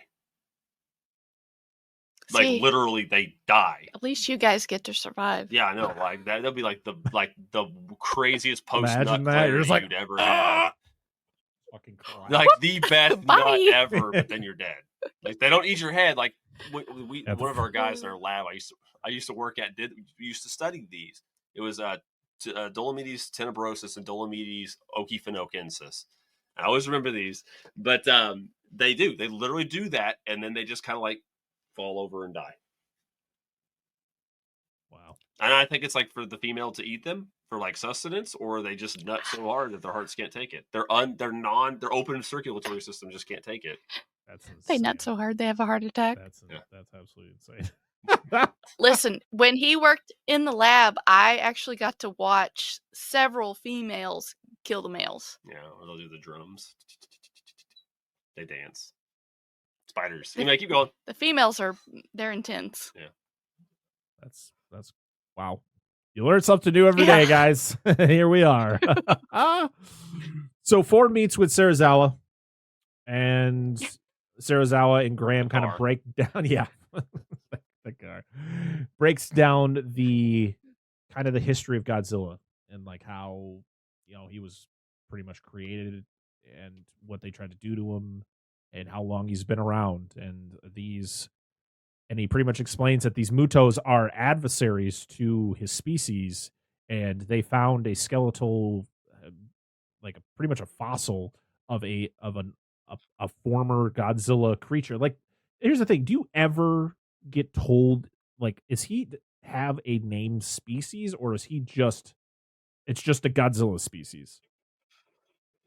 At one point, I believe they had one for him, or there is one floating around somewhere, but I don't really know. No, I don't think in this movie it's just Serizawa saying another Godzilla. Yeah. Yeah, in the Heisei era, Godzilla was spawned from the Godzillasaurus, which was the dinosaur species. I don't know. That's made up. There's probably more. I don't fucking know. It had time traveling. There was a robot. I don't know. There's been a lot of time travel. What the fuck you want from me? There's been time travel. There's been the freezing aspect of it, where he got frozen with Mothra on the island with the. Oh, that's where they caused nuclear winter on the fucking. Yeah. That's why I was like, Son of Godzilla is a Christmas movie, because it snows at the very end, and he body slams the fucking giant Kamacuras, the giant mantis. There's been all kinds of things that have gone on. That's funny. Yeah. I'm surprised there hasn't been. He's been in space before you say it. No. He's danced on another planet. I'm just going to tell you it's happened. Yes, there's been a lot of dancing. Carbonite. Freezing carbonite? Yeah, I'm surprised he hasn't been frozen. He was frozen. Yeah, in 1995. Like into a block of ice. He was frozen. Not a block of ice. I'm just in a block of like metal or something. No, fuck you. It's coming. So, I guess originally in the script they were going to have Godzilla be frozen in a glacier, and that was how they were going to discover him. But I guess because of Man of Steel, and there was the elements in that movie where there was the ship, I think, the Krypton ship that was in the ice or whatever that he discovers. I think they didn't want to play it too close to that. So, oh, that's interesting. It's just the fact that he's just out there. Godzilla's just out there, but he stays at such deep depths that he's never really been seen. Like, he's a rarity to see, because he's also more amphibian than he is a reptile, because he has gills, so he doesn't have to come up for air or anything. So that's why he's rarely seen. Well, and I think that's also an inspiration, because I think we got something similar to that in one of the other movies.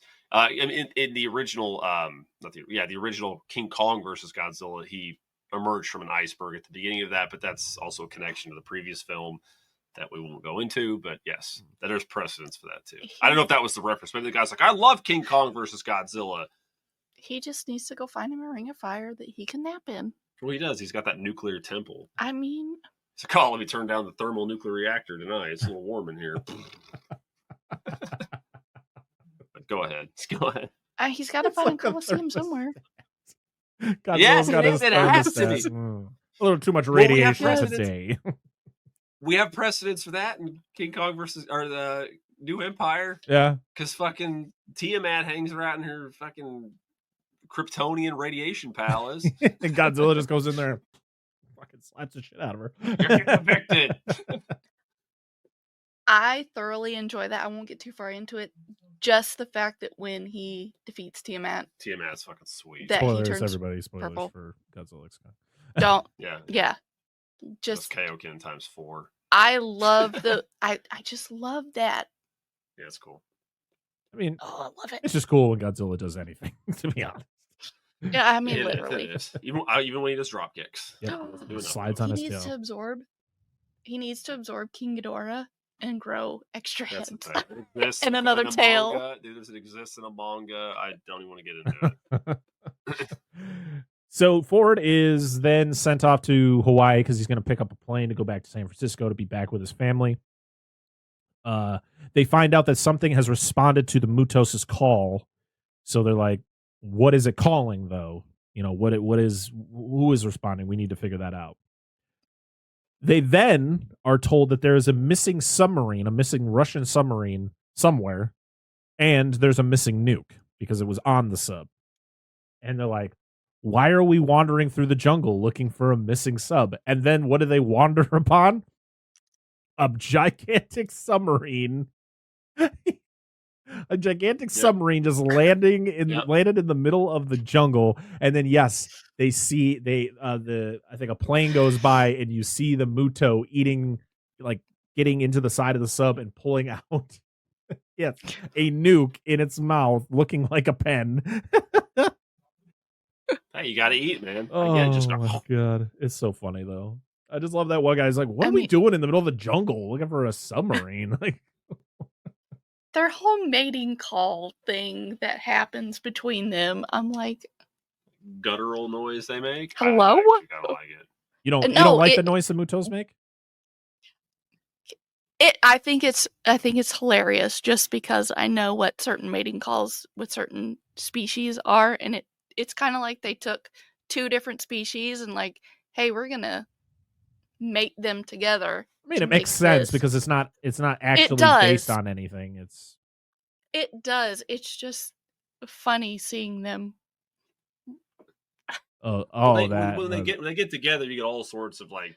Well, it's like that popping, crackling sound they make when they yell. Like, yeah, they're Eskimo kisses. They're in love, all right. I know. So I just find it hilarious. We get I didn't even write a lot of the human interactions, especially with Ford, because it's like I don't care. But he keeps tabs on this kid. Like kid gets separated from his parents, and then he kind of takes care of him while he's on like the tram at the airport. But something is happening, and you get an EMP burst. The Muto sets off the EMP burst. All the power goes out. And then we get possibly one of my favorite shots of this entire movie, and that is it's the best one in my opinion. The tsunami shot, which it's no, that one. Sorry, the tsunami shot is terrifying. Because that's how it would happen, right? My question is, does Godzilla cause the tsunami? Yeah, I believe so. It's supposed to represent him coming to shores because he's displacing all the water. Okay. Even though that wouldn't actually happen. He's not quite that big to do that, but that's because the Muto's not doing it. Right. The Muto's already on land. He's on that same island. It's not. But if he is in that exact area, could he? I don't know. That seems like a lot of water to displace to do that. Yeah, because that's like that's like me. a massive tsunami that he caused. Yeah, I think that's just like over exaggerating his presence, which I don't have a problem with. He's quite large. I mean, it's terrifying. It's a terrifying shot. It's Yeah. you see all the water going in, and then the girl kind of standing there, and then them like running down the street, and just because even mass Ridley at this chaos. point is like, he says that's a tsunami. Yep. And I'm like, He knows. yeah.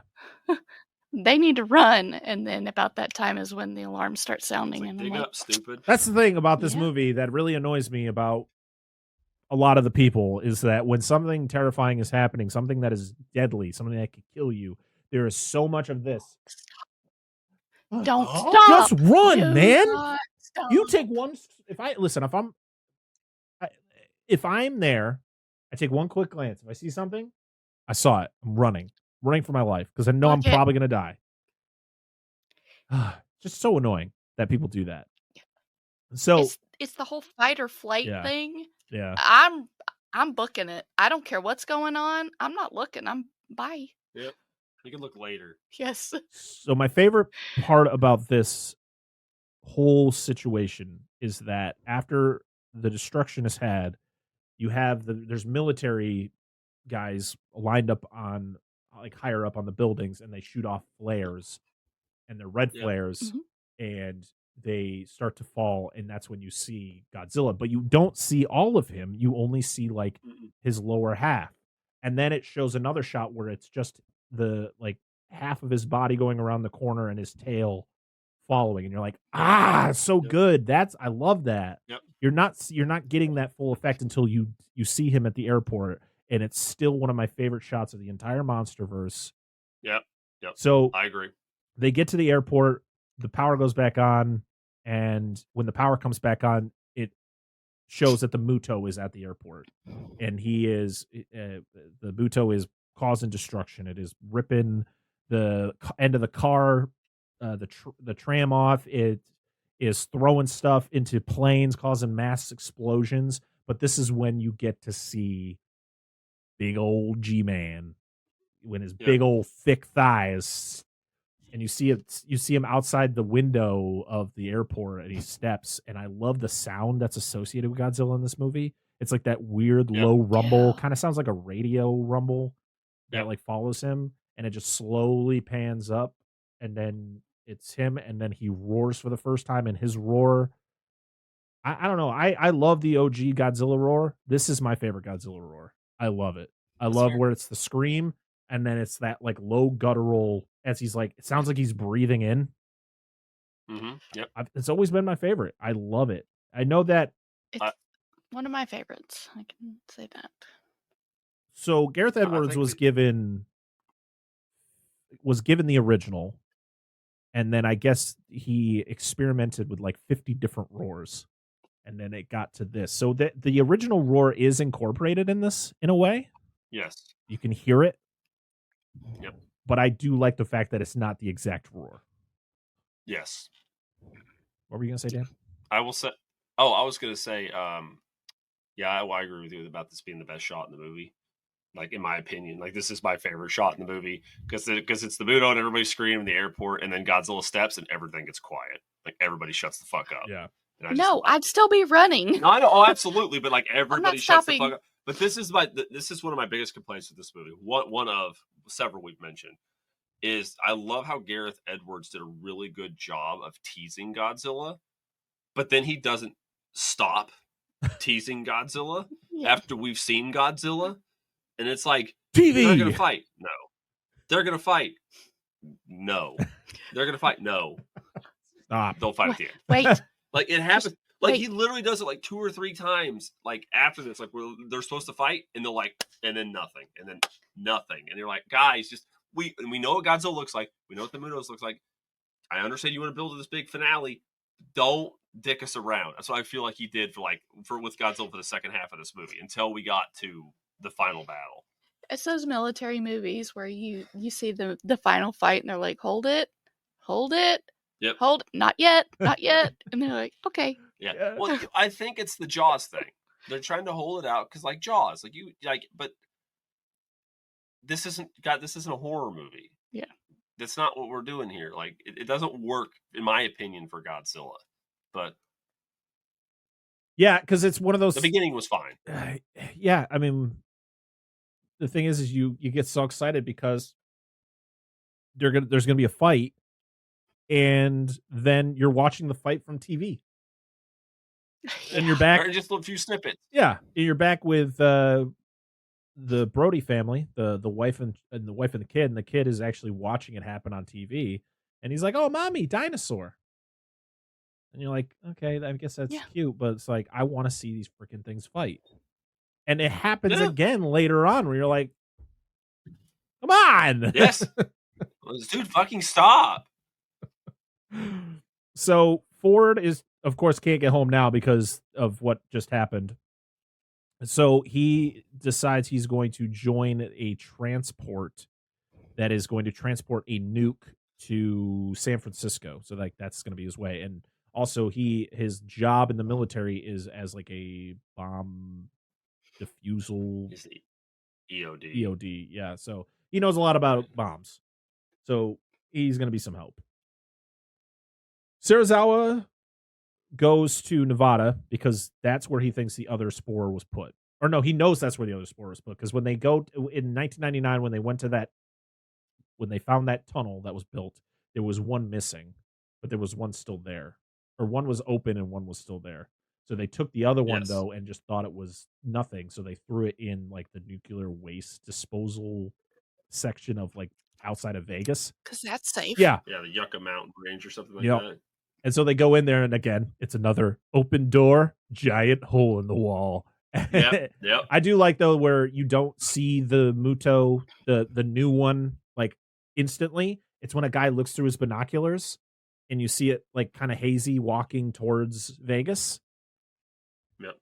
Again, it's fine. Again, we then go into the casino where like people are playing, games, and then all the power goes out, and then the Muto just crash. I love how the Muto just crashes in there, and like people think they're gonna get eaten, and it's just the Muto going, "Sorry, I'm quite large." No, it don't fucking. No, it probably doesn't. It just kills people on accident. But you can hear people in there, gambling and everything, and the power goes out, and they're like, "Oh." That's when looting happens. Yeah. Are you kidding me? That's what it's like. Because again, we get another open door, big hole in the wall, because you got the firefighters going into that hotel room, and they open the door, and there's just the whole room is gone. And we get our Elvis cameo. Oh yes, on music. Right? Yeah, I literally said, "Welcome to the nuclear waste dispository. It's empty." The second Muto makes its way through Vegas with some Elvis. Yes. So this is when the military is trying to figure out what to do. They're like, "We have a plan. We're going to take a nuke. We're going to put it like 20 miles out to sea outside of San Francisco. We're going to lure all three of them, the two Mutos and Godzilla, out there. We're going to set off the bomb, and you'll have minimal, casualties or damage to the city." And Serizawa's like, "I think you should just let Godzilla do what he's supposed to do, because Godzilla is here for a reason.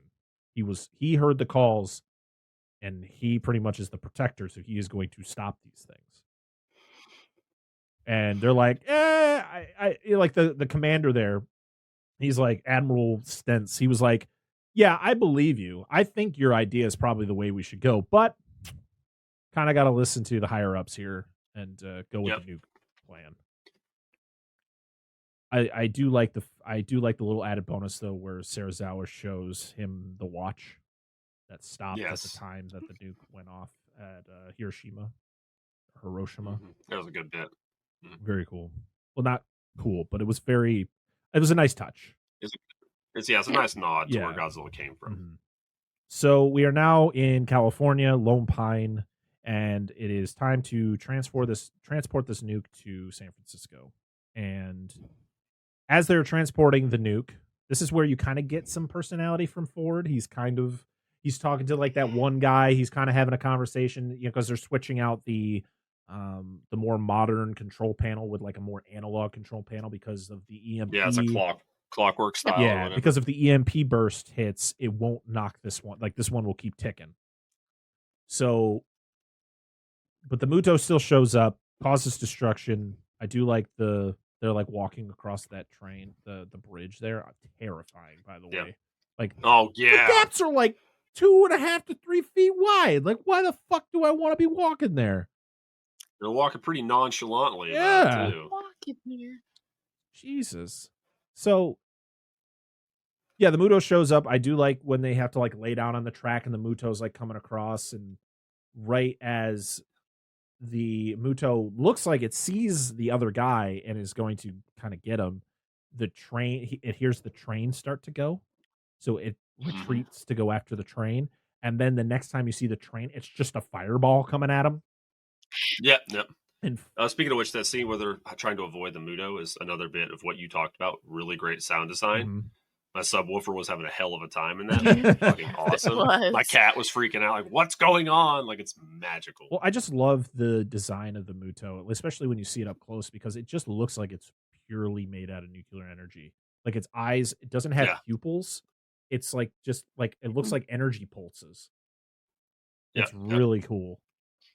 So, yeah, the Muto causes chaos. It takes the nuke, or at least part of the nuke, I guess, and leaves, causing mass destruction. Ford makes it out of his mud. He like wakes up from a fucking coma and he's covered in mud and somehow gets on the transport as they find the other half of that plot nuke. armor. Yeah, they're like, we gotta keep him alive, guys. He's the most interesting person in this movie, said no one ever. Oh, absolutely.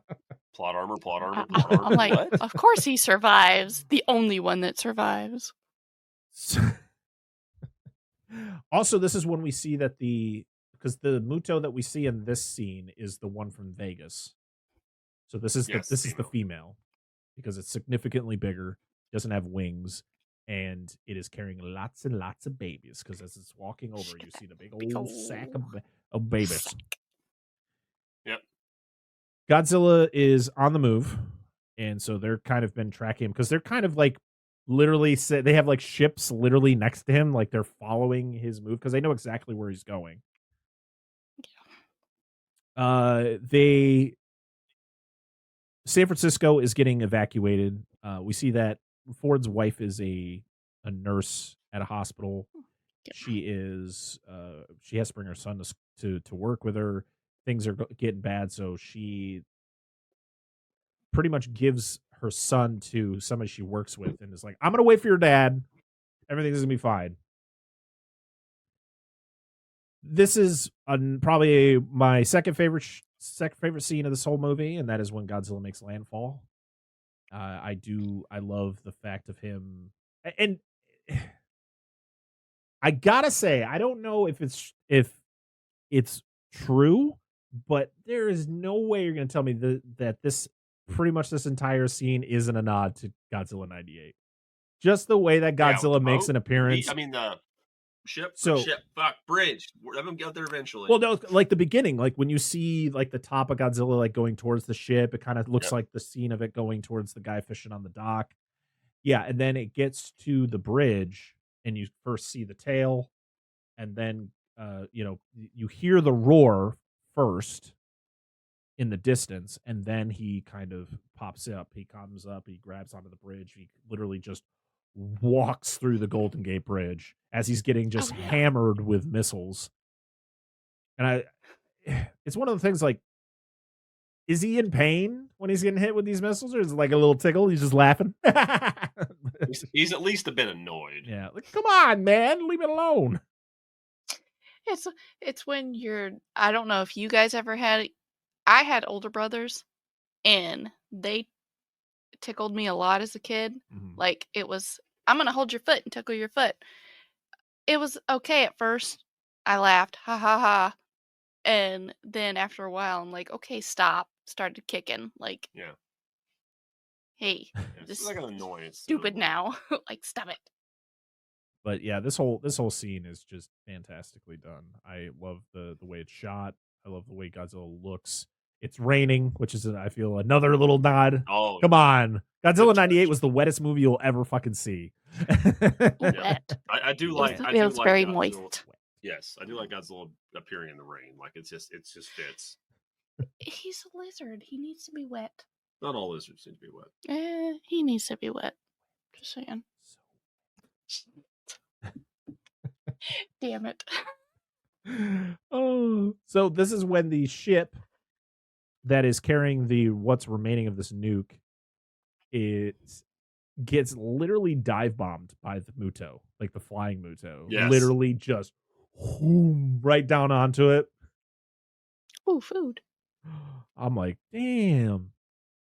And then the Mutos meet. They meet. They do little nose touches, like Eskimo kisses. and then the female. This is. Oh, go ahead. Go ahead. I'll say this is the spawn of one of my favorite memes, which is I got the bitch a warhead. Bitches love warhead. Like I just. Anyway. Yeah, she starts digging her nest. Just giving her food. She's pregnant. He's giving her food. Yeah, he's helping her out. Like, hey, you need this. It's for you and the babies, you know. He's like, hey, I seen you are a little bit angry. Let me give you some food. Yeah. Well, he pretty much becomes the protector because he kind of like flies and like keeps watch. He's like perched on a building and she's digging her nest.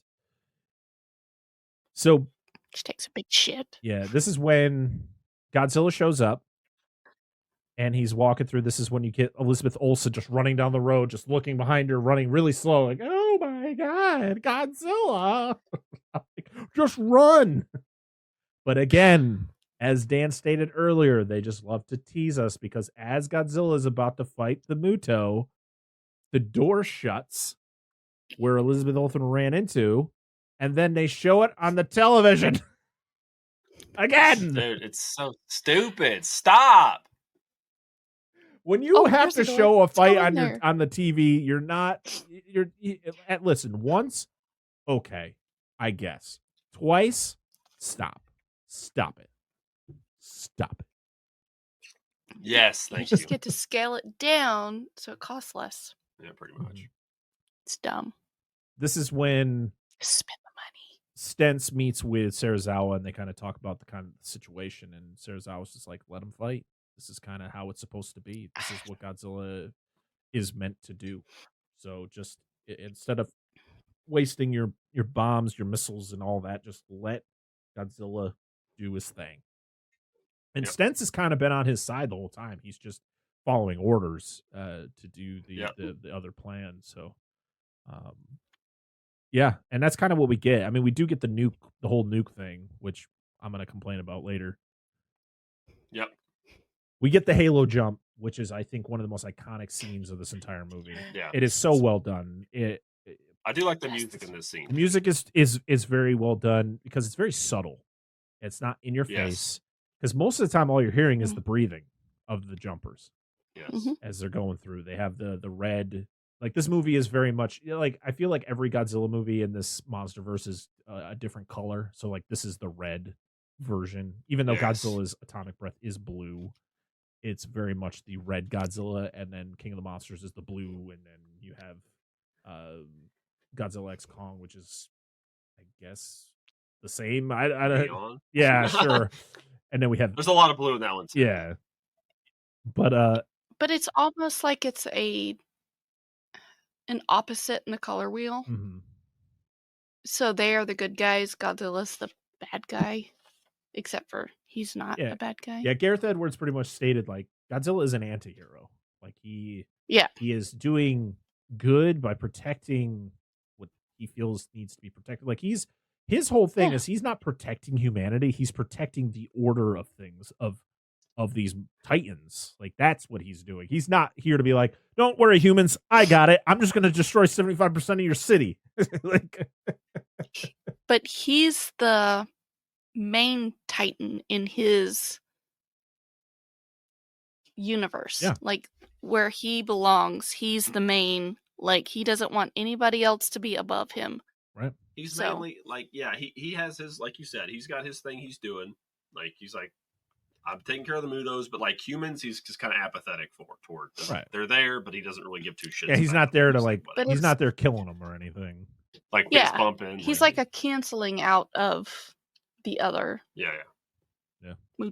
the other. Protected his territory. Yeah. And listen, he likes humans. And Humans it's have his been feeding territory. him for like 70 years. Like, he's cool with it. He's like, oh, you want to keep shooting me with nukes? Cool. Because I love that nuclear energy. I suck it up with a Burns straw. a little bit at first, but it's fine. It's like eating Mexican food. It's just like get that burn. And It's worth it in the beginning. It's the after effects that are. maybe it's reversed. Maybe it's like bad in the beginning, turn up a little bit, but it's fine afterwards. Oh damn it! I have to. So we get the Halo jump. This is one of the best scenes, most iconic scene in the movie. You know, the red, the flares attached to the feet. The fact that we that kind of makes this movie like the red movie. This is very red. I mean, you could look at the cover of the movie. It's the logos in red, and everything. It's like a red hue to everything on the fucking poster. Yeah, and even Godzilla kind of puts off that like red hue to him when you see him and like somebody hitting him. Not that that's what color he is, but I do like it that's kind of the theme of this. So Godzilla in the female fight, and this is the fight when you actually see it during the Halo jump. Yeah, which I thought was really cool. Actually, no, I think he's fighting the male still when the Halo jump happens. Yeah, because this is when you see Godzilla fighting the male, and then he defeats him by doing the tail whip into the building, which then looks like it kills the male Muto. Well, yeah, because they fight. Well, because they fight and whoop his ass. Yeah, it's here in a little bit. They fight and whoop his ass because they're fighting him together. Yeah, that's right. Yeah, because this is he kills the male. You think he kills the male, and then the building falls on top of him, which that kind of like knocks him out. No, he kills the male, but that doesn't happen yet. No, he hits the male with his tail into the building, and you see like pieces of the building through the body of the Muto. So you think as a viewer, I mean I didn't because I've seen this movie before, but as a viewer, initially you think that the Muto is dead because it literally like pretty much just. He is dead though. You're thinking because he's just fighting the male first, and then the female joins after she oviposits the eggs.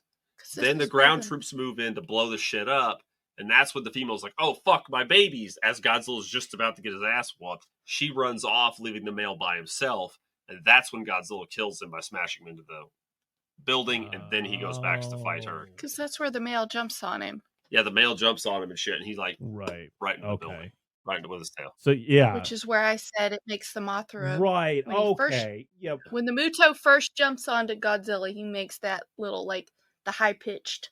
Yeah, because after he kills the male, the building falls on him, and that's when the female starts chasing Brody and the humans to the boat. Right. My baby. Yeah, because she does like the high pitched scream, like my babies. Yeah. Which to be honest, it's really funny because this is. I hate to say it because I know people will be like, it's not. It's a callback to G98. You got really Godzilla giving birth in the babies being born, then all the babies get killed, and Godzilla gets pissed and chases them around New York City. I mean, this is kind of how it goes with this. All the babies are dead. You have the mom even checking it out, like to see like there's nothing left, and she notices that they're trying to get the boat with the nuke on it running. So she makes way to that. I do like the little callback or the little kind of hint to King Ghidorah with they kind of focus on the little dragon head that's in the gasoline when he's pouring all that to blow up the eggs. But that was a nice little touch. Yep. But she literally shits them in a hole and leaves them. Well, she was watching over him. The male was covering her while she was laying the eggs, and then she went to go help the male, and then they caught on fire. And she's like, "Oh, my curtains are burning." But they were far enough away. The curtains are on fire. They were far enough away that they could light them on fire. No. Well, they were distracted. Yeah. Beating Godzilla's ass. Yeah. They were worried about Godzilla. They didn't think the humans would do anything. They didn't realize they were a problem. Yeah, they were. Yeah. So. Yeah, because this is when Godzilla does fight the male by himself, and this is when you see his atomic breath for the first time. You hear the charging sound. You see his dorsal fins start to glow blue, and then it's used for the first time. And he hits the male. He fights him off, but then he does the tail. I love the way he kills him with the tail whip into the building. I think it's hilarious. Yeah. Actually, he does his atomic breath on the female. Because it's the whole scene where you see nothing but because she's the atomic breath. Yes, because she hits the. You see his tail. Wait, he doesn't use the atomic breath at all on the male? No, just on the female. Oh, so the male was already dead before he used but. Well, no. He used the atomic breath on the. I know. Female first. Female first, then the male. Then the male jumps him, and then that's when they get the upper hand. Because and then that's when you see Godzilla fight them first. Is when it's with her. Yeah, there's a lot of distraction going on with the female. Because it's his tail up his back, and then he bursts into her, knocking her back. Right. Okay. Jesus Christ. Why am I so confused about this whole fucking part? I even forgot. I was like, oh, fuck the atomic breath. Because, he does it on the female, and she's kind of out for a few minutes. Right. I just remember the fight with Godzilla and the female, because the fight with Godzilla and the female is the best fight. Mm-hmm. But both times. It's just the best. So, the mama goes after the nuke. And Ford goes for the boat because it's taken way too long, and he's going to go there to kind of set the bomb. And he's got his ass beat at this point, too, because that explosion of the eggs kind of fucked him up. Yeah, we also get the whole Godzilla kind of him being face to face with Godzilla. I do like that shot of Godzilla coming out of the smoke, and they kind of look eye to eye, and then Godzilla kind of just disappears. And you don't hear any sound. It's just. There's some weird shots of no sound where there should be sound. Yeah, I think it's more just to. But it's fine. It's fine. Tension, I guess. Yeah, it's okay. I don't mind it. I'm just like, oh, you'd be able to hear that. Yeah. It's it's when the troops. It's mainly when the troops get down on the ground. Once they land, they take their helmets off and you turn around. You can see Godzilla and the male Mutor or whatever fighting in the smoke. It should just be constant shaking of the ground and just but nothing. It's from a stylistic standpoint, it looks cool. It's a neat thing. But it's just whatever. It's almost like they are in shock, though. Yeah. Kick him in the dick. Anyway, carry on. And so, since Godzilla is pretty much kind of knocked out by the building falling on him, he is kind of rightfully so. The mommy Muto, she goes and tries to stop the boat. She does attack it. She swipes at people. She swipes at the boat. Brody, though, gets on there and activates the bomb. And again, he comes face to face with the Muto this time. For the second time, pretty much. And that's when, it looks like she's going to attack him. And then it's slow jerk, and then we get our Saving Private Ryan moment. Yeah. Because he takes his pistol out. Literally. Yeah. And it's Godzilla just gnawing on her shoulder there and just... and freaking grabs her, swings her around, grabs her by the mouth, opens it up, and just shoots the atomic breath down her throat until her head detaches. And then I love that when he roars, he's just holding onto its head and then just tosses it into the water. It's I got you, bitches. It's so good. And yes, this is a part I have a problem with. Not this exact part, but the part right after is that Ford starts to kind of pass out, and as he's passing out, you get the camera view of his eyes shutting, and you see Godzilla collapse, and the bomb goes off behind him. I'm like, that bomb was not that far off the fucking shore. There would be a lot of destruction.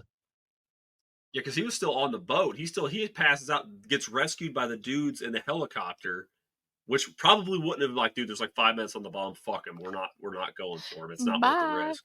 They take him, fly off, then the fucking thing explodes. Because he's still on the boat when he passes out. Close to shore that it would have caused so much destruction. Would have knocked this helicopter out of the air. Godzilla would have been fine. He'd been like, ooh, food.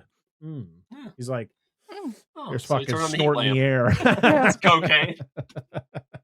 There it is. There's our Breaking Bad. Some Its nostrils are just glowing. Oh, it's so funny. more. What's that? Oh, that's just snot. Oh, I do want to point out, because I mentioned how flat the soundtrack is for me sometimes outside of a few key scenes. It's like when he does the atomic breath, I hated the music it played. It just doesn't It fit. didn't need music. It didn't, but like I can always remember the music, that scene and the music for that scene in my head all the time. Whenever I want to remember, I can remember it, and I hate it because it's so underwhelming. I'm just like, anything else? Nothing or anything else, please. Yeah. But go That's ahead. why Bear McCready just needs to come back and do the scores for Godzilla movies in the future. Please. Because We talked about that. his soundtrack for King of the Monsters is probably the best part of King of the Monsters. I enjoy King of the Monsters, but that soundtrack is fucking banging. Yes, it is it's so awesome. good. He knows when to insert music. So the Brodies reunite. I don't know how Ford found his son so fast, but he's with his son fairly quick. And then he reunites with the mom and happily ever after. I do like the fact that the city's kind of like everybody's like wandering the city, like they're trying to find people in the rubble and all that. Godzilla's just there. He's just napping, taking a nap. Of course, they think he's dead. Yeah. But, you know. And then he wakes up and everybody claps. And it's like Godzilla, you know, is he, what was it like Savior or King of the Monsters or something like that? I can't remember what the news. Yeah, one of them one says King of the Monsters, one of them says like this Godzilla the city savior question mark, and then there was a few.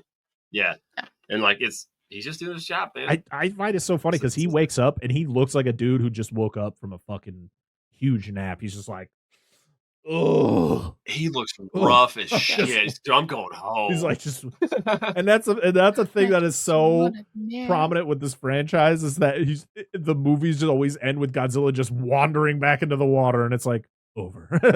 The end. Yeah, absolutely, as it should be. But the why is nobody irradiated in this movie? They're I thought fine. his wife at the beginning, and there's other people. Like fine. Ford was such close proximity to these things, he should have some kind of radiation. I know they eat the radiation, but they still should probably exude the radiation because of how much they ingest. I'm pretty sure anybody that went behind the Mutos should have been irradiated. It should have been like a fucking path where they walk that was probably irradiated. Because they can't eat everything. They can absorb as they go, but I don't think that everything would have been. I agree. Like I agree. Because there should have been a half-life of a lot of that. Yeah, like what do they produce? Because there's going to have to be waste of some kind. Yeah. Like They what's the element or material they produce when they're done? They were there in the waste of the beginning, but is there going to be any more behind that? Let's call Matthew Broderick about these worms that are 33% larger. Please. Well, that's it. That is the end of Godzilla 2014. The film's budget was more than what the 1998 film made in its entire domestic run. Hey! At least this made money. I'm glad it did because I've enjoyed these movies, all of them. Andy Serkis, who is behind such films as the Lord of the Rings trilogy, the Hobbit trilogy, the Planet of the Apes trilogy, he's pretty much like the go-to when it comes to motion capture. He was a consultant for this movie, for the mocap for Godzilla and the Mutos. I thought that was pretty excited interesting. to see the next Planet of the Apes. Planet of the Grapes, baby. Looks so good. It really looks so good. Looks so good. I mean, to be honest, none of those movies disappointed me. They were all really, really good. Yeah. The ones I saw, I enjoyed. Even the old one. We bought the old one, the original Planet of the Apes. Pretty sure we have it. Yeah, it's good. Dr. Zaius. Dr. Zaius. Was it? All I can think of is Apple Danish. Apple Danish. Fuck. I don't trust any ape from chimpanzee to chimpanzee. That's what it is. So darkness that. Go ahead. Do it. Sorry. Guillermo del Toro was asked to direct this movie, but he couldn't because he was in the middle of doing Pacific Rim. So motherfucker! Like, dude, just please hold. Hold that. I'll do thought. Pacific Rim Let the later. man Okay. Just let him do Godzilla. Just fucking please. How Or many Ultraman. times have I used hold please? Yeah. If they do an American adaptation of Ultraman, let him fucking do it. Like I meant, like as a movie, let him do it. Please. That would be so. And let Del Toro do it, and it'll be awesome. Body horror and shit. Oh. And we got the Space Patrol. Was it the? I don't remember. I need that. I can't remember this Special Science Patrol or whatever it is. This is a funny fact that I just found. It said globally, the movie performs relatively well at the box office and with critics. However, in several countries, usually where the Godzilla franchise is not well known by the public, it underperformed in both areas and is regarded as a failure. Some movie fans speculate that this might be the result of Godzilla's and in general monster movies' obscurity and or unpopularity in these countries. Although Roland Emmerich's previous American adaptation of the franchise, Godzilla 98, was seen as a box office failure in the United States, but it was a smash hit with audiences in certain international markets. So its success could have directly caused the failure of this movie. In a nutshell, audiences in certain countries wanted more of Emmerich's vision, with some people falsely thinking that his was the original Godzilla movie and that Gareth Edwards' film is a badly made remake of it. I mean, that doesn't surprise me. If you only know what you know, that doesn't surprise me. That's like hilarious. Like people growing up, younger people growing up in this will think of Godzilla and they'll probably think of this movie. No, seriously. I know, but that's just how it'll be. It'll be like, dude, you should watch these Godzillas, and then they'll have, Godzilla says I should learn to fight my own battles, and like, I'm gonna go do drugs, whatever. Godzilla, what terrible language. Godzilla, what terrible language. Thank you. I want the statue, all that fun stuff. And then they'll go watch it like, this is fucking stupid. What is this? This is trash. This is hokey. It's same with horror. It's like, you're going to get younger audiences that are going to be like, they'll know like The Conjuring and stuff like that. Mm-hmm. Like, oh, you should go watch some good shit from back in the 80s. Like, that's bad. It's 80s. It's old. That is why I like when we introduce our kids to the OG stuff. Yeah, I know. If you love your kids, trust your kids, just introduce them to the OG stuff. Yeah, stick with the original. That's why we paint our house with lead-based paint. Well, we didn't go that coats far. lead. But anyway, it's like those kids that are like, oh, Justin Bieber stole, or Michael Jackson stole this from Justin Bieber, and it's like Justin Bieber wearing Michael Jackson's OG jacket. Yeah. He's dead. He can't steal anything. I'm like, stop it. Just saying. I know people are stupid. Anyway, go on. If you don't know, you don't know. But yes, that's ignorance. They need to be taught. Yes. Go ahead. No, I mean that's about it. There's a lot of stuff about this movie, but I think I don't want to spend my entire time reading through all these facts. Angela's knocking shit over. Yeah. Yeah, absolutely. I just hit the corner of my stand. It's a good time. I enjoy watching it. To be honest, I still really enjoy this movie. I definitely want to pick up the 4Ks of all of the MonsterVerse movies. I wonder if this has a steelbook. I need to see it because I really want to see what that looks like. Probably. I do like the 4K cover of the movie where it's got the Japanese letter or the characters for the name. Yeah, and kind of the way the art looks. It's very cool. It's like him wandering into San Francisco. You see like the Golden Gate Bridge in the background, and him kind of not face. I love the fact that he doesn't face. It's his back, which is kind of I don't know. Yeah. I'm glad they blew up San Francisco because it's not like anything of value was lost anyway. So. Oh no! Anyways, hopefully none of our California listeners are from San Fran, and if you are, we're sorry for what Dan just said. Probably. Anyway, I'm sure the people there are fine. I just wouldn't want to live there. Anyway, it's funny how much of a tonal shift the series went from when you go from this one to like the laters, which we talked about like recently in our New Empire review we did for that, or Fresh Cut we did. But, yeah, which I'm fine with. I'm fine they didn't just do the stick with the dark and gritty, which is great, and I like Godzilla movies that way. But like they just did their own thing, and it's fine. Yeah, no, I think that's good. I think just do something new. We don't need to have the same exact story. I think they succeeded. I think I really like the fact that we don't really see Godzilla much in the movie. I think that they kind of keep him scared. I really wish it wasn't always on a TV that we see him fight.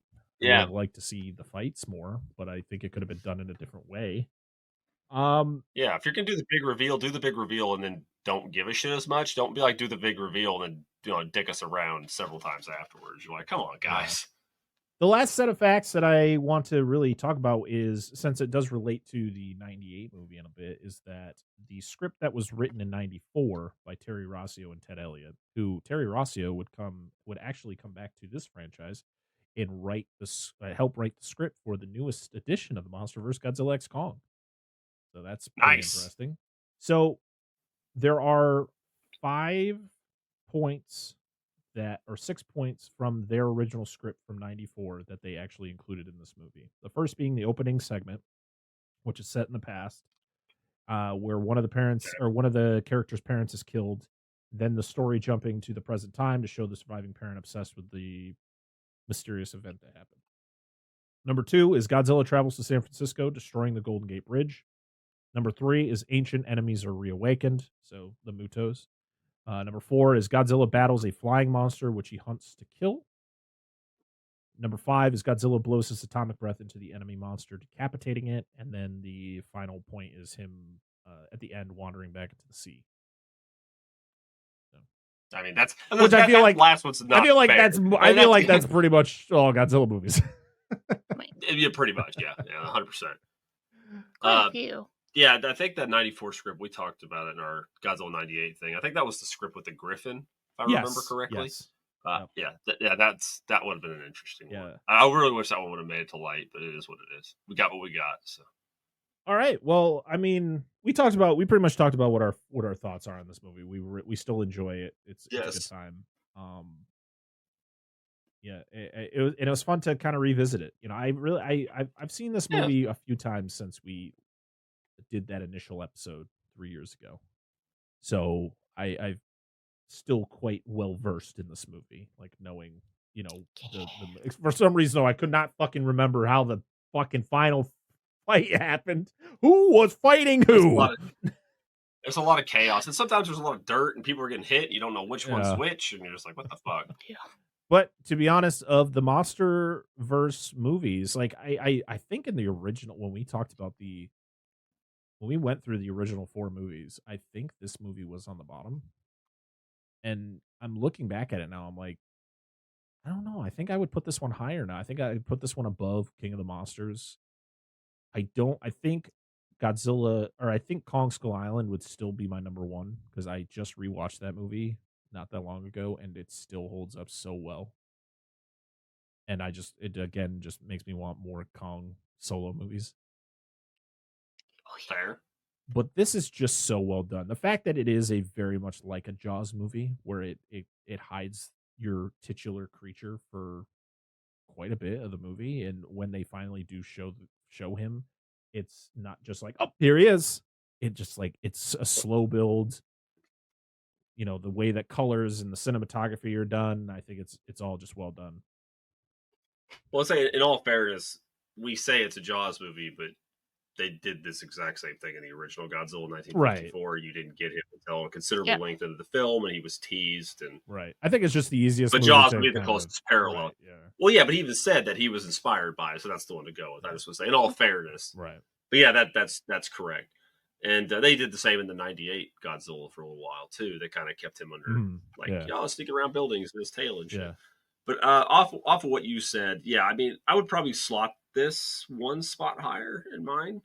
I'm still King of the Monsters, Kong, Skull Island, the new one, 2014, and then Godzilla versus King Kong. We had that one number 2, and I'm looking back, I'm like, how the fuck did we have Godzilla versus Kong number 2?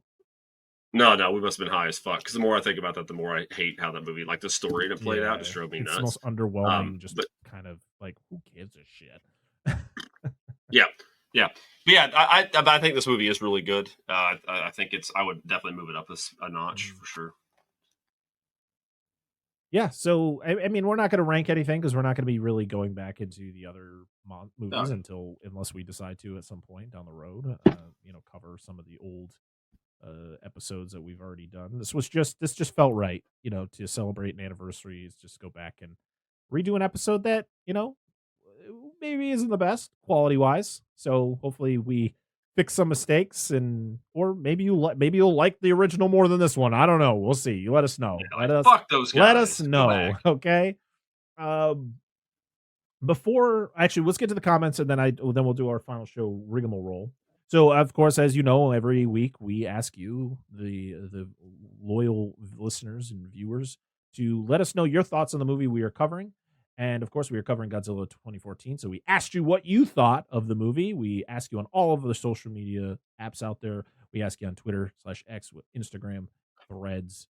Actually, I think those are the only three. So we ask you there, and then you give us your answers, and I'm going to read them right now. So we're going to start over on Twitter. Our first one is from Rena Fried Man Watts, or at Rena, who says, "Congrats on 3 years." Thank you. Thank you so much. Yes, thank you. Our next one is from at Contrarian Prime, who says, "Well, it gave us this hilarious meme of Bryan Cranston covering his mouth and crying. So it wasn't a complete wash." So by that statement, I feel like they don't like the movie. They just like the meme. Assume. So the meme is fair, but we did still get the meme regardless, so that's fair. Our next one is from our good friend Darren from Nostalgia Cash. Nostalgia Cash. Damn, that's a new one. Just tell me you gotta start that podcast. That's his new cryptocurrency. Nostalgia Cast in Black to Bluey, or at DW Lumberg, who says, "Great groundbreaking." Jesus, read the fucking words, man. "Great ground level visuals of what it'd feel like to be attacked by giant monsters. Edwards and McGarvey have great respect for us as viewers, I think. Plus, I flat out adore the way they gradually reveal the monsters and what they're capable of, so that they have impact later on." Thank you, Darren. At SWO Productions, or Stu World Order, said, "Haven't seen it in too long to have thoughts, but happy anniversary." Thanks, Stu. Appreciate you. Thanks for being a patron. Our next one is from at Screen Nerds Pod, who says, "I really enjoyed that film. Wish Cranston had been in the film longer. At some point, I plan on doing an episode on it." That'd be cool. Yeah, you should. And yes, he should have been there longer. The next one is from Pete from the Middle Class Film Class, or at The Real Pete with 4 P's. He gave it a 5-star review on Letterboxd, and it says, "Haven't seen this since I watched it in theaters opening weekend. Not 100% of the story works, but damn do I love the personal feeling of the characters in relation to the various kaiju. One swipe of Muto's arm in the foggy night causes a series of events for our characters that have long-lasting impact. Also, the final death of Muto at the hand and mouth of Godzilla may be the coolest monster death of all time. Plus, the sequence of Godzilla's first appearance underwater is an all-timer." All right.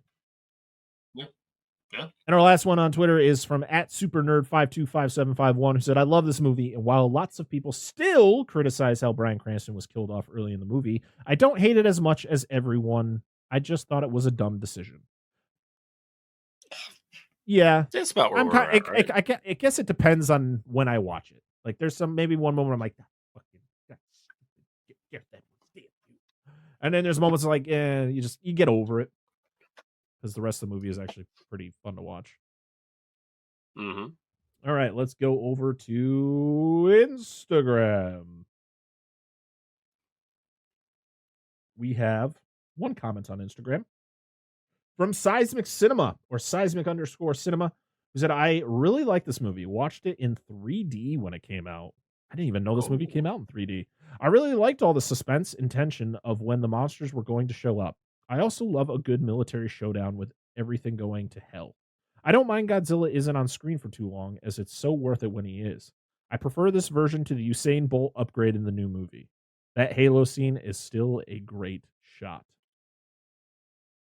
Thank you. No. Well, okay, that's fair. No fans for slimmed down buff Godzilla, apparently. Yeah, you got to share love to all the different versions of Godzilla, you know? Oh, absolutely. Nothing on Threads, so yeah. So thank you everybody who left us a comment.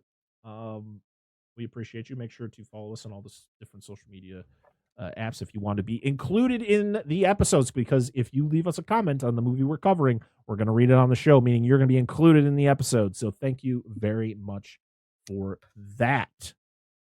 Next week, we will be sitting down with a very, very special guest, the man who is behind our intro to the show. If I were to cast the voice of God, I would cast this man. We're going to have Jason from Binge Movies on to talk about 1991's The Addams Family as we finish out our month of 1991 series. Very excited to have him on the show, a first-time guest. It's gonna be a good time. It is a good time because the episode is already recorded, but yeah, it is. Allegedly. It's a good allegedly. Wink, wink, wink, wink. But in all seriousness, everybody, thank you so much for all the support that you have shown this silly little show over the last 3 years. We have grown a lot. You have helped us grow a lot, and we couldn't thank you enough for everything that you have done for us. For one, we have, of course, if you didn't know, we have a Patreon, patreon.com/Dissect That Film that we started last year. We have 2 different tiers. We have a $1 tier and we have a $5 tier. Our $1 tier is pretty much you get early access to episodes. You get to participate in our polls that we're going to be doing once a month. I just kind of leave you guys little notes like, hey, thanks for being so awesome. And then at our $5 tier, which is our Mark Wahlberg book club, we have a Patreon exclusive show called The Monster Zone, which really is fitting to this episode since we're talking about kind of an OG monster. And this month, since we actually now know what movie we're covering this month, what are we covering this month on The Monster Zone? It Came From Beneath the Sea. Very nice, from 1955? Something like that. Stop motion giant octopus movie. So, Golden Gate Bridge gets blown up at that one too. Wow. I'm pretty sure. Yeah. All right. So we're very excited. If you want to join in and be a part of that show, if you guys want to listen to that show, just go to patreon.com/Dissect That Film and join us at the $5 tier. Or if you can't do that, you can't support us financially, that's totally okay. We will never beg for your money or even, to be honest, ask for your money. It's just kind of there if you guys want to, do that. But please go to your favorite podcast apps and leave us 5 stars. Leave us a review. Please, I do want to read off an amazing review that we got recently. So let me find that real quick. Is this the one about the parachute? What? What? Just go ahead. Seriously, if you listen, if you listen to us on Spotify, Apple Podcasts, Good Pods, even on YouTube, you can leave us comments and comment, and subscribe over there.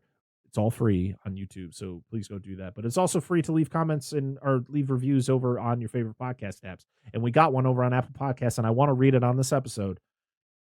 It says, "This gets me through my workday. 5 stars. I'm a good. Jesus Christ! Read the words. I'm a dog. They have to be good. They do. I'm a dog groomer and just recently started listening. I'm obsessed, and this podcast is my go-to for my workday." By Musa Shachek. Musa Shachek. I probably just butchered that name.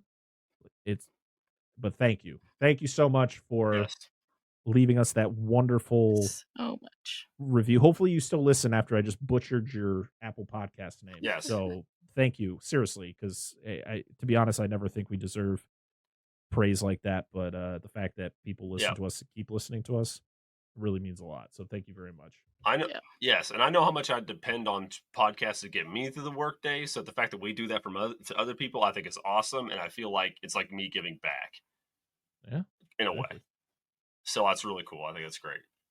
I want to thank all of our wonderful patrons over at patreon.com/Dissect That Film. Billy Joseph Jr., Andrew Schoening, Corey Morrissette, Jason, the Flicks and Friends podcast, Dan and Angela of DNA Gaming, or Angela and Dan of Dissect That Film, Doom Generation, Eric Stein, Robert Stewart, Rudy5453, and the Baron's Hideout podcast. Seriously, thank you for all of your support, and thank you to everybody else who listens to the show, watches the show on YouTube. Any type of support, we really greatly appreciate it, because we do this for fun. We do this as a hobby. This is just something we enjoy doing. It is never about the money. It is never about the notoriety or the fame or whatever that comes to some people that do this. We're just normal, everyday people just sitting down, recording ourselves, talk about movies, and having a good time. At least I hope we're having a good time, because I want to keep doing this for another 3 years, or longer. I wouldn't be here. I'm like, fucking, I'm out. Like if I was done, I was just like, I'm out, dude. Yeah. No, I'm good. I'm having a good time. I'm just saying, if I wasn't, I would just leave. Oh, okay. So yeah, and that's I think that's about it. 3 years, guys. Yes, sir. Yes, thank you. Now guys. on to year number 4 of Dissect That Film. Yep. We got lots and lots of fun stuff coming. So stay tuned because we ain't going anywhere. We'll see y'all next week for the Addams Family. Yes.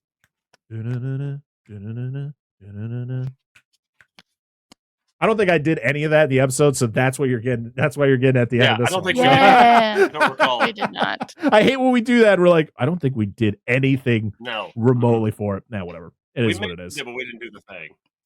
It's always me after the fact. I come up with the good stuff. Do you guys have anything you guys want to say before we leave for the night? I don't know what the fuck No. I was about to say.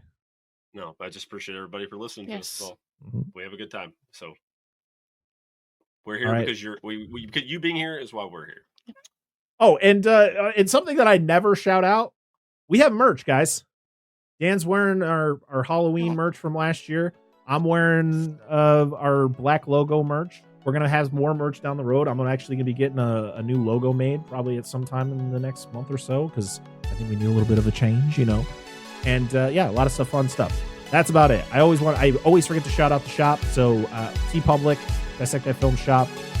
Grab yourself a shirt. They have sales all the time, so that's cool. All right, we're out of here, guys. Thank you for 3 years of awesomeness. We can't wait to do more. Until next time, I am Brett Parker. That is Dan and Angela of DNA Gaming. We are Dissect That Film, and this has been another episode of the Dissect That Film podcast. We'll see y'all again next time. Bye-bye. Bye. All right, ladies and gentlemen, thank you so much again. This is the Parker Chronicles. I had to look over and see what our name was. This is the first episode, so I had to figure out what the hell the name of our show's called. This is the Parker Chronicles, episode 1. We will be, like I said, we're going to be streaming the podcast here on Sundays at 8:30 p.m. Eastern Time. And they will be eventually going to be going on YouTube, and we're going to try to get them on some podcast services, so Google Podcasts, Spotify maybe. We're going to look into it, but yeah, there's going to be a lot of places. Hopefully you guys can be able to listen to this podcast. And with that, I am the Parker XP. You guys can exit out. Who are you? Who are you people? I am Nemesis Angel. Who are you? You're Hi. Yes. And then I'm half of DNA Gaming. I'm Angela. I'm the better half of DNA Gaming. And we will see you all next week. Bye.